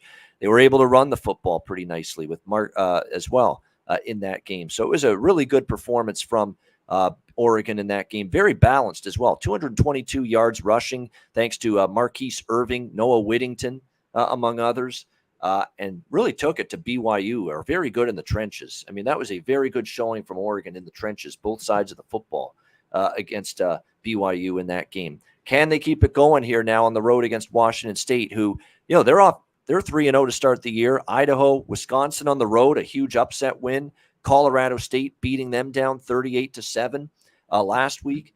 Washington State's looked solid. So, I'm reluctant to fade either team because, look, Cameron Ward's looked good at quarterback for Washington State. Their defense looks better. But, man, Oregon, that was a come-to-life performance against BYU. If Oregon's going to play that way every week, which is not going to happen in college football, but they're going to be tough to beat. So I end up in this game with a tough decision having to make to want to go against either of these teams at the moment. What do you think here, C-Mac? Oregon, Washington State. I got to give a shout out to our guy, Cheshire Cat, with the $10 dono. Thank you, my man, for the support. Thank you, Cheshire Cat. Thanks. Yeah, can the Ducks back this up? Because Bo Nix did a great job. 13-18, 222, 2 TDs. They ran it. I'd keep it limited with him as much as they can. You know what I mean? I'd run it as the most, roll out with him, use his athleticism. Yeah, they look good. I still don't love their defense. I've been shocked how well this defense for Washington State's been. It's early. It's 3 games in, which Wisconsin doesn't have a great offense, even though that was there. They beat up Colorado State. I was on the under. I'm going to look to the under here. I think this total's a little bit high because I'm not enamored. Ward's been solid, but I don't know if they light it up against Oregon in this one. On the side part, I want more than a touchdown with Washington State, even though I lean the side with them. I like the under here better. I think this stays under the total. And again, overland on the ground, that's where Oregon wants to do their damage on offense. And the one concern I have here for Washington State, well, 2 concerns. The other is they've been blown out by double digits the last 2 years against Oregon. And the second is they've not been as good against the run. And that's Oregon's offensive strength, running the football. You don't want the game in Bo Nix's hands in the passing game. You want Bo Nix, the ball in his hands in the run game. It's been good early, though. Wisconsin, they stuffed it. They're only giving up 12 points a game. It's only 3 games in the year, though. The defense has been really good early. So, improved. Yeah, and again, skewed, I think, a little bit by a couple of games, but in Wisconsin, they were solid. They'll need that run defense to be good here as well. All right, Arizona, Cal. Arizona, 3. Actually, Cal was a 4-point favorite, down to 3.5 now in this game, 48 to 12. I agree with the move toward Arizona. I think they could win this game outright. I like Arizona. It's actually a side that early in the week, I think it's one of my favorite sides this week. I like what Jed Fish's team is improving week by week. They had the rough game against Mississippi State, but Arizona is a defense. Now, I've seen enough of Arizona defensively where if they go up against a quarterback in a passing game that's dangerous, they can be susceptible because Will Rogers and Mississippi State with the air raid picked them apart. But they got a good D-line. They can stop the run, Arizona, and they've been able to stop the run this year. And Cal's another one of these run-first offenses. And you look at the Arizona team this year, I think they're going to be able to stop the run at a decent clip. Obviously they were picked apart in the secondary by Mississippi State, but, this Cal offense is not one I'm rushing to lay points with. 13-point favorites against UNLV. They only won that game by 6. They're coming off a game at Notre Dame last week on the road, now coming back home to the West Coast. A little travel involved. Arizona, nice win over North Dakota State's one of the best teams in the FCS. So beating them 31-28 at home is actually impressive because they're a really good FCS team. I like what I'm seeing out of Jaden DeLora, the quarterback. I like Arizona in this spot, especially getting more than a field goal, which they were. It's getting down to 3 now, but it's Arizona for me. What do you think, Con?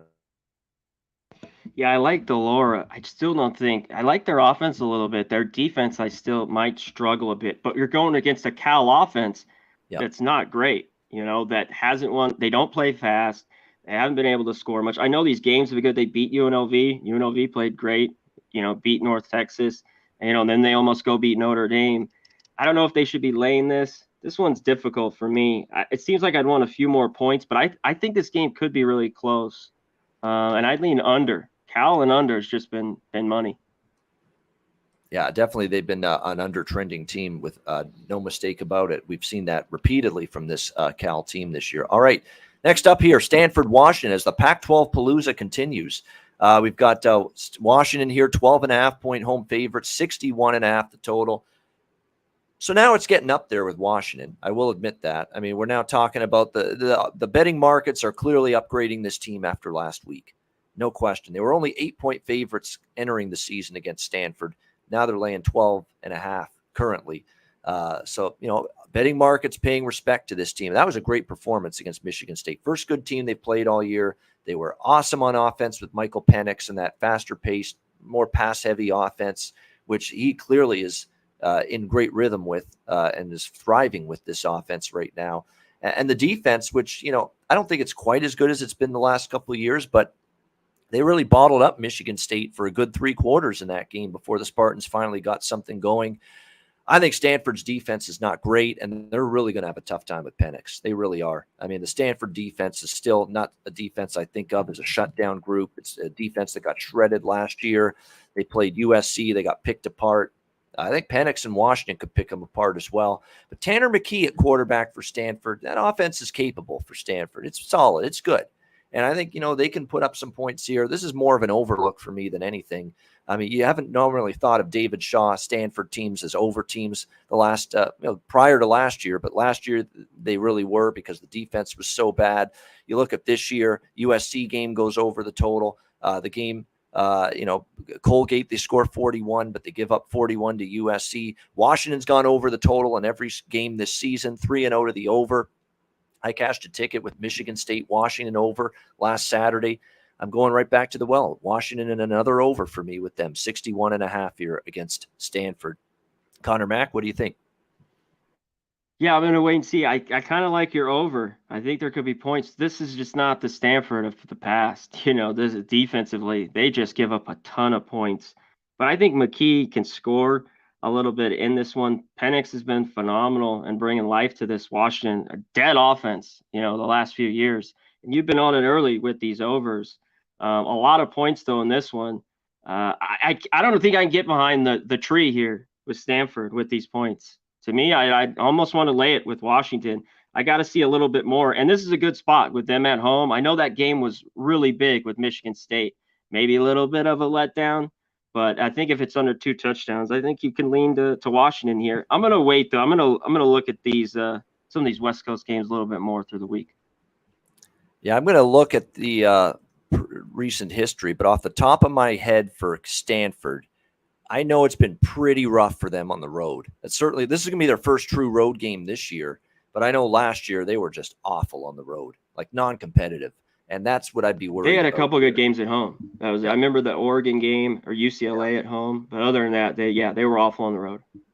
But I won't be on Washington here because, like I said, they've made a significant point spread adjustment toward Washington after that win against Michigan State. They now respect Washington a lot more. And, you're not getting a bargain now on the Huskies. All right, next up, Big 12. What a matchup here. Kansas State, Oklahoma. Oklahoma, 13-point home favorites here in this one total. Actually, down to 12 in this one pretty much. No, there's still some 13s out there as well. 52 the total. Look, Kansas State laid an egg last week, and I was the beneficiary of that. One of my top sides last week was Tulane. And I didn't think Tulane was going to go into Kansas State and win that game, but that's exactly what they did. What a defensive performance against the run by Tulane. I thought their defense against the run was pretty solid, could hang in there against Kansas State and Deuce Vaughn last week after Missouri got completely shredded by Kansas State's run game. I was impressed. It was a great performance by that Tulane run defense throughout the game. Kansas State, 81 yards. That's it. 20 attempts and 81 yards for Deuce Vaughn Saturday against Tulane. And again, Adrian Martinez finally had to throw the ball a bit. And again, he was mediocre. And when a drive needed to be put together to win the game for his team, he couldn't do it. Why? Because he's Adrian Martinez. That's why. And that's what I've said about him for years. Like, you get Kansas State, Connor, in a situation where he's got to do something and win a game for you, a close game. I don't have the confidence in him to do it at the moment. And that's what we saw against Tulane. So now Oklahoma's, looking as good as you could ask for, right? Blow out UTEP, blow out Kent State, just destroy and eviscerate Nebraska. You thought maybe Nebraska could show you something after the coaching change. It didn't happen. Dylan Gabriel and the offense did whatever they wanted, and the defense shut down the Nebraska offense. But Kansas State, 3 years in a row, has covered against Oklahoma. They've always been a matchup problem for Oklahoma. They won outright 48-41. In 2019, they won 38-35 here in Norman 2 years ago, 38-35 win as 28-point dogs. And then last year, 12-point dogs, Oklahoma by 6, 37-31. And by the way, 5 straight overs as well, series history with these two teams. So it's been Kansas State, it's been over. That's been the dominating side in total trends in this series. And I'm kind of leaning both ways again here. Over the total, and especially the side. I like the side even more. I think now people are going to be saying, Kansas State garbage, right? After losing to Tulane. Well, they're better than they showed last week against Tulane. This is the game they're up for. I didn't give two shits about Tulane. This is the game. Are you kidding me? This is the game that they're up for here against Oklahoma. And, Oklahoma's run defense is decent, 50th, 118 rushing yards per game. They haven't faced really a ton of great ground games yet, and they're going to face one here with Kansas State. So I'd look at Wildcats with the points, smaller lean to the over. What do you think, Connor? Yeah, Rance just put OU playing a bit better. Seems like Oklahoma's always playing a little bit better when these teams get together and they don't cover. Um, I like Gabriel at quarterback. They haven't played anybody though. Oklahoma's played nobody. They took care of business. I think this will be the first Nebraska's game. terrible. Kent Yep. is, middle of the tier MAC team, and UTEP's been a flaming disappointment this year. Those are the three teams they played. Yep. All three they played. Here's the big key. Give it to Vaughn, obviously. And we talked about how bad Martinez is. We get all the hate too. Me and Ian, we've people rip. We say, hey, the kid's a great guy, I'm sure. He just can't finish. He can't make big plays. But now he's always was laying points with Nebraska. Now he's catching points. Can he not make the mistakes now? I think so. I wish this was over 2 touchdowns, but I'm leaning to the points with Kansas State. I think I've took them every year, the last 5 years that you've talked about. The points with K-State, and I think I'll do it again. And I think you're right. I think the total might be a little too light here, so I lean over. We talked about that sometimes one team versus another, and one team just has a matchup edge. What did we say about Air Force and Wyoming earlier in the show? That Wyoming's just done a great job every year shutting down the triple option. Well, every year Kansas State's been able to hang tough, right start to finish against Oklahoma, the last 5 years. So, yeah, there's no way I'm laying points in this matchup. And keep in mind, Oklahoma – in this one was 11-point favorites. Well, a little bit of a jump, not much difference from the preseason line, but still a little higher with Oklahoma now in this game, 12.5-13 after Tulane beating Kansas State last week. So keep that in mind. All right, TCU, SMU, another big, actually not a Big 12, but Big 12 team involved. Big 12 AAC battle here. These two teams play each other every year pretty much, even though they're non-conference foes. Pick them pretty much here with TCU, SMU, 69.5 the total in this game. Another game where I could make a case for the over because I think both of these and TCU is playing much faster this year. That's the plan. They're going to be a much faster paced offense now with the changes, of course, and of course with the new coaching staff as well coming into this season and taking over, of course, at TCU, Sonny Dykes. And again, he brings that, faster paced, pass heavy offense. That's what they're bringing here, faster pace offense. And definitely you've seen it on display, but, we'll see how they fare here against SMU. We really don't know, what TCU is going to bring to the table here based on what we've seen from them here in their first couple of games. We'll see if they're able to and I know TCU has had their hands full with SMU the last few years. SMU's won and covered each of the last 2 years, 41-38, 42-34. Both games go over the total. TCU's played Colorado and they've played Texas or Tarleton State. So there you go, Colorado and Tarleton State. We don't know jack about how good or bad TCU is facing those two teams. Yeah. SMU, at least this year, we saw them against Maryland, hung tough, lost by 7 on the road, beat up North Texas 48-10. At least played a couple better opponents than TCU has so far. But again, keep in mind the point spread. The last couple of years that SMU won and covered, SMU was a touchdown or more underdog. We're talking about a pick 'em now. I'm kind of leaning TCU, quite honestly. I think this is their year to find. I think TCU could be really, even though they've only played Colorado, they just eviscerated Colorado that second half, and Colorado could do nothing about it. So I'm kind of leaning TCU, but I like the over more. That's probably the bet that I'm going to end up going with. What do you think here, Connor? TCU, SMU. Yeah, this is one that I haven't seen enough. I mean, Colorado's horrible. Everyone's kicking their ass. So, I don't know what to make of that with TCU. I do know Dugan's pretty good at quarterback. He talked about they want to play faster. Their defense was horrible last year. We'll see as we get going and seeing them more as the year goes on if they still will be. Like you talked about, these two teams meet. It seems like it goes over. That's why we got a total of almost 70 in this one. Last week I didn't take SMU. I leaned them in that game, and they could have won it. Like you mentioned, they were getting points in the past. As a pick 'em here, I think they're a little bit in better form. They just seem to just not win these games when it counts to me, SMU, in the past few years. That's why I haven't backed them. I like Mordecai. He's okay. They got good weapons. One thing, TCU, though, hasn't been good on the road. They just haven't covered. This is a pick 'em, though, so nothing there. It's not like points, but they've just been awful on the road. I know they're not traveling too far, so nothing here for me. I'm probably just going to stay off this game and watch it. I mean, they've got some weapons. Mordecai, again, a couple interceptions last week, but they got Trey Sagers as a great running back for SMU. Rashee Rice, really good, big game at receiver last week against Maryland. TCU, I think, look, Chandler Morris, the Oklahoma transfer, got hurt against Colorado that first game. Max Duggan took over. I think Max Duggan might be better anyway because Chandler Morris was. I thought he was too. Going. Yeah, I agree with you. I thought he was better as well.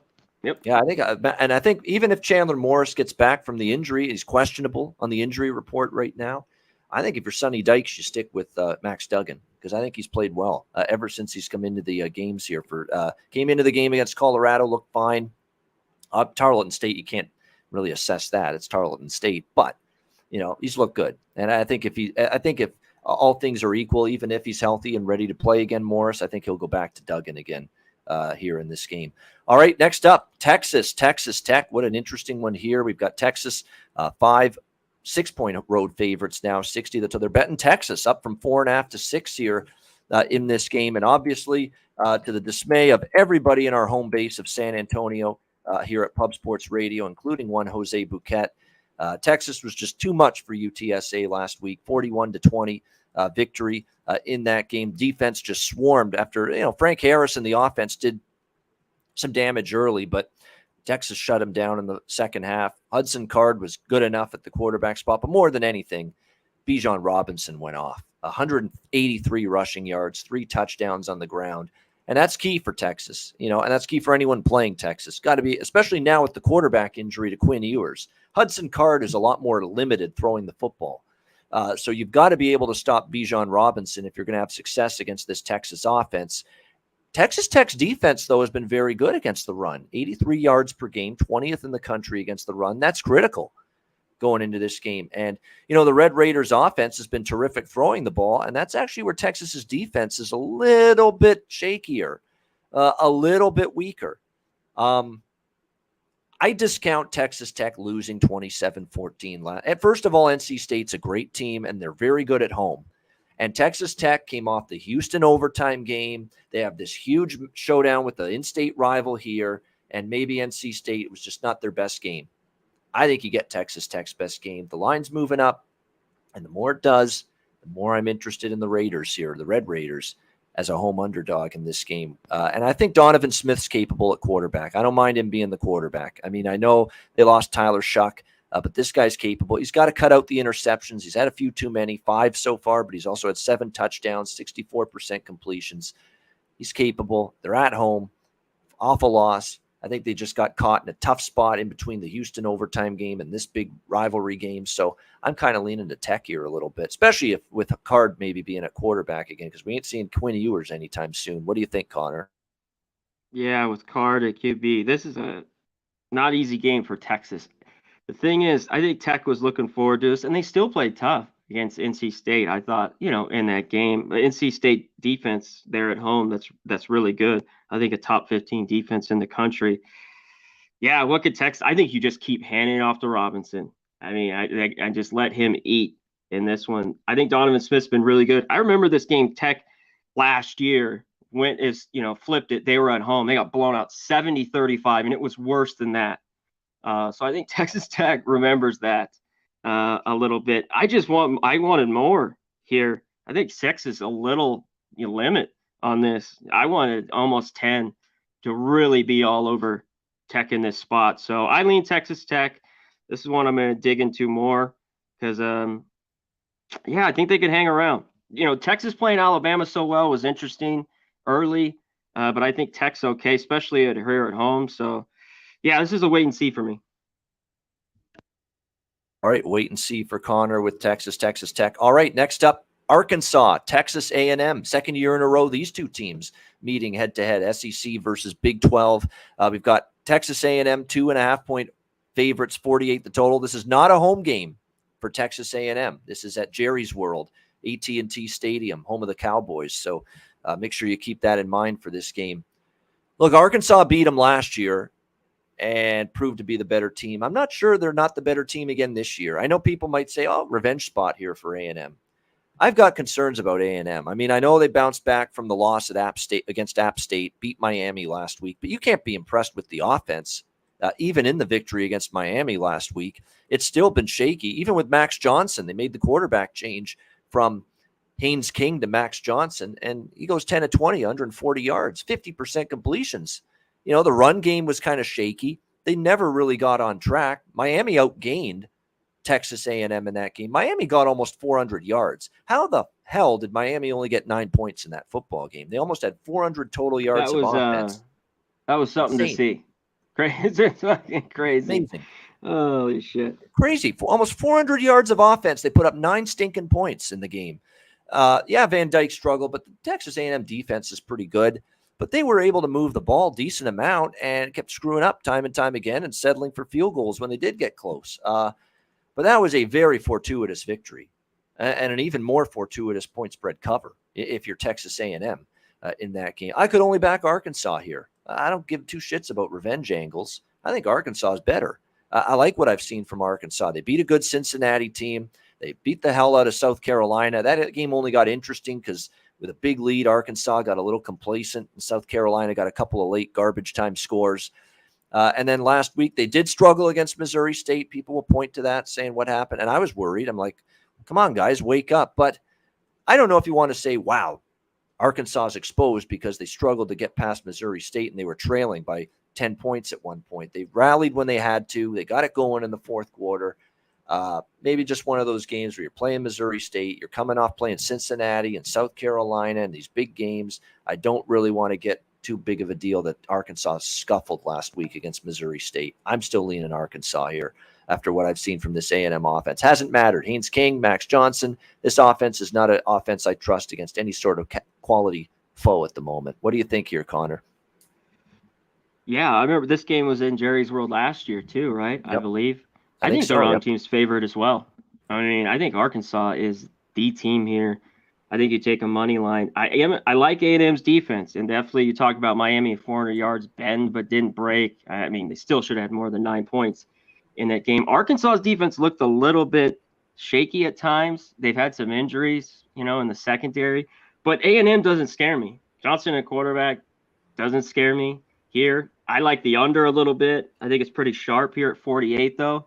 So I lean under, and I like Arkansas. I think they're the better team, and I think they have the better quarterback. We talked about that in the pros. There's some college teams, like in a game like this, I want the better quarterback in Jefferson. So I don't think last year means shit. I think Arkansas can beat them again. Arkansas is weaker in the set. They stopped the run. Their run defense has been great, Arkansas. And if A&M can't run, I don't know if they can move it. And the secondary is shaky, but the quarterback play is horrible right now for A&M. It doesn't matter, Johnson or King. They've had no good quarterback play. I don't think the receiving core is all that great either, Texas A&M, from what I've seen. So I think it's another game that Arkansas, I think they can beat this team 2 years in a row. All right, next up, Missouri-Auburn. Just 2 games left, by the way, on this edition of Hitting the Books. Missouri and Auburn. We've got Missouri. Looks like Auburn is 7-point home favorites here, 52.5 the total in this game. So I'm not going to make it sound like Missouri is this great team and we should be rushing to bet Missouri here. And clearly, look, I was on Missouri against Louisiana Tech and I won, and I was on Missouri against Kansas State and I lost, and they got destroyed 40-12. So we know Missouri's not a great team by any stretch of the imagination, but I have no problem fading Auburn laying a touchdown against anybody right now. All right, this Auburn team is falling apart. The boosters are already pissed off with what's going down here with Brian Harsin, that the program is getting worse, not better, under his watch. And for me, this is a Missouri or nothing type of spot for me, or type of game. I'm not laying a thing with this Auburn team at the moment. First of all, they barely squeaked past San Jose State. They didn't win the battle in the trenches. Their offensive line couldn't move San Jose State's defense off the line of scrimmage and in order to get the run game going. That was San Jose State that they had those issues. And then against Penn State, where I said, look, I don't love Penn State laying the points, but if I were to bet this game, I'd have to look that way. And Nick Singleton runs for 124 yards. Sean Clifford looks comfortable in the passing game. TJ Finley struggles. Robbie Ashford comes in, and things aren't much better with him at quarterback. Another game where Tank Bigsby doesn't have the room to run the football. 39 yards on 9 carries. Another horrible performance from the Auburn offensive line, which has been offensive in the bad sense of the word. So when you look at it here, it's a nightmare right now. It's falling apart. He's on the hot seat already, Harsin. That was an alarm bell, wave the red flag performance if I've ever seen one in that 41-12 loss against Penn State on the heels of your offensive line not getting a push against San Jose State. That is where we're at with Auburn the last 2 weeks. Give me Missouri here. I mean, I know it's tricky. They're going on the road. Missouri's not great, and they could get clobbered here like they did against Kansas State, but I'll take my chances because I think Auburn's just a tire fire right now. I think it's just a shit show. On the field, off the field, boosters aren't happy. Brian Harsin on the hot seat. I think the boosters already want him gone, but it's just a bad scene right now with this Auburn Tigers football team. Conor Mac is back with us. Conor, what do you think here, Missouri-Auburn? I'm with you right now. Why would you even want to touch Auburn? They're just, last week, that's why I kind of stayed away from some of these games. LSU took care of business. I wanted to be on that side, but I was worried how they were going to play. Obviously, they're in a lot better shape than Auburn. You know what I mean? Because Penn State just went in there and kicked their ass, and I was worried about that because they hadn't done anything. You talked about San Jose State. They can't push. The line's horrible. Usually they're good in the trenches. This team is, the thing is, I'm not rushing to back Missouri, not at this number. I lean them a little bit because there's just no way I can back Auburn here. I lean over a little bit. Missouri even might give up some points here to Auburn, so I lean over a little bit. All right, lean to the over a little bit for Conor in this one. All right, Florida Atlantic, Purdue, the final game on our slate here for this Hitting the Books show. We thank everyone for joining us. Hit the like button if you haven't already. Purdue, 19.5, 20-point home favorite, 61.5 the total in this game. What a crusher for Purdue. How will they respond after that wild finish against Syracuse? They end up on the losing end of that game, 32-29 last week. We'll see if they can bounce back here. I certainly think their offense should work here against Florida Atlantic. Florida Atlantic has not been able to stop any kind of capable team offensively. Even Ohio, that kind of looks worse now that they gave up 41 points to Ohio as well. They give up 40 to UCF last week in that game. It's just Willie Taggart's team has had issues getting stops. I kind of like what I've seen from them offensively, N'Kosi Perry and company, although they got shut down by UCF's defense last week. But, I think we're going to see a situation where it's a great matchup for Purdue in that pass-heavy Jeff Brom offense with Aiden O'Connell, CMAC. Top 10 passing offense in the country, Purdue. 113th in the country against the pass defensively is Florida Atlantic. So they have had struggles against them. I think this could be a whitewash. If Purdue is in the right frame of mind after just a gut-wrenching, heartbreaking loss against Syracuse, if they're not moping, if they're not down in the dumps, and instead they're focused, they're saying, let's bounce back, we're ready to go, they could wipe the floor maybe with Florida Atlantic because I don't know if their defense is going to be able to stop Purdue very much. They were a bad secondary, bad pass defense, and that plays into the strength of Purdue with Aiden O'Connell at quarterback. So I'm leaning favorite. I'm leaning over in this game. What do you think, C-Mac? Yeah, I got to give a shout out to Coin, my guy there. Yeah, the past history with those teams, it's gone under. So I don't want anything to do with that game. That game's ugly. I don't want anything to do with this one, really, because of the spot a little bit. This seems like a good game live, like you mentioned. Are they, you see how they look first quarter, Purdue. All I know is FAU did move it last week, but against UCF, they couldn't score there. They got down there and got no points inside the 10. It was just horrible. Screwed up in UCF territory over and over again. Yep. Over and over. I mean, they were able to move it. So Purdue should easily be able to, to score on them. I don't know if they cover this number. Like you talked about, will they be motivated? I'm not so sure. And I don't really want to go back to the well with FAU. That was one of my bad losses in the afternoon there this weekend. So I lean Purdue, but I'm probably going to be off here. I mean, that was bad. That was everything bad. That was the passing game couldn't be stopped. The run game couldn't be stopped by Florida Atlantic last week. It ended up being 653 total yards of offense. 653 total yardage racked up by Central Florida last week against Florida Atlantic. I think the over is probably the best play in this game, but I think Purdue could romp them. But again, this is one of those weird spots. They're off a tough loss. They got a Big Ten season starting right after this. Who does Purdue play after this? I'm going to check right now. They've got... It looks like Purdue, let me see, remaining schedule, at Minnesota next week, at Minnesota in Big Ten play following this game.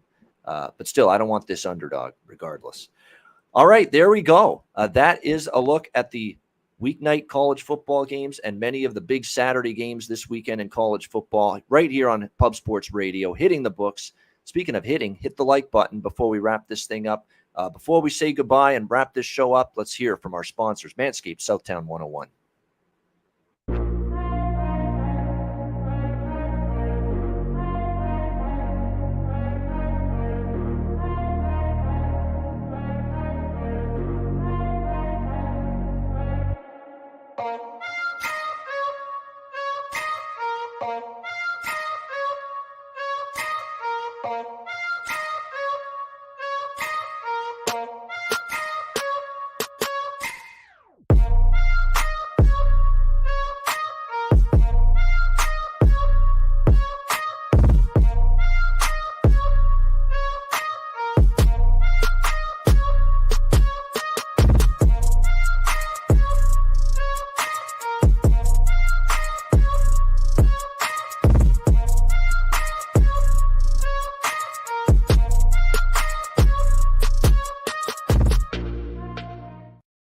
Southtown 101, when you're in San Antonio, Texas, stop in. Great food, drinks, live music, DJs, karaoke. Southtown 101, Manscaped, promo code Pub Sports. Use it to get on board with any of the great products at manscaped.com, promo code Pub Sports. That's a wrap for Hitting the Books. Great show, Conor Mac. Final thoughts.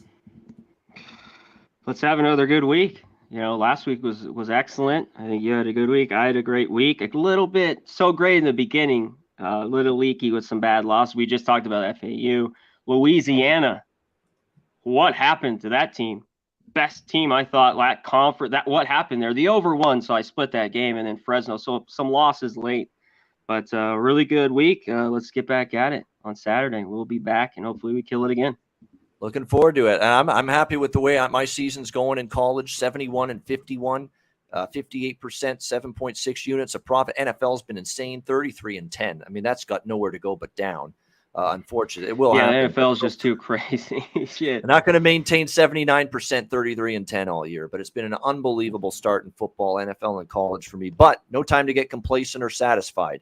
Eyes on the prize, stay focused, put in the work, and let's see if we can have another good week coming up this week. Hopefully all of you have a good week as well and make it a profitable one. Hit the like button on the way out. Thanks for joining us. We are back on Saturday, 10 a.m. Eastern, College Football Pub Up with me and Conor Mac, Sharpie, with the Prize Picks MLB show coming up. And I'm going to be on the live stream tonight for Monday Night Football with our man Jimmy the Bag.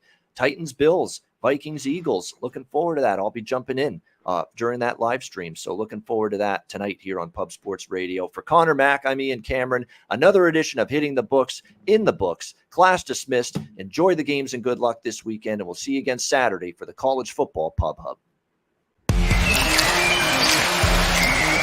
Welcome to another edition of The Walking Dead. Welcome, everybody, to another episode of EPL on Pub. Class is in session, hitting the books on Pub Sports. This is another exciting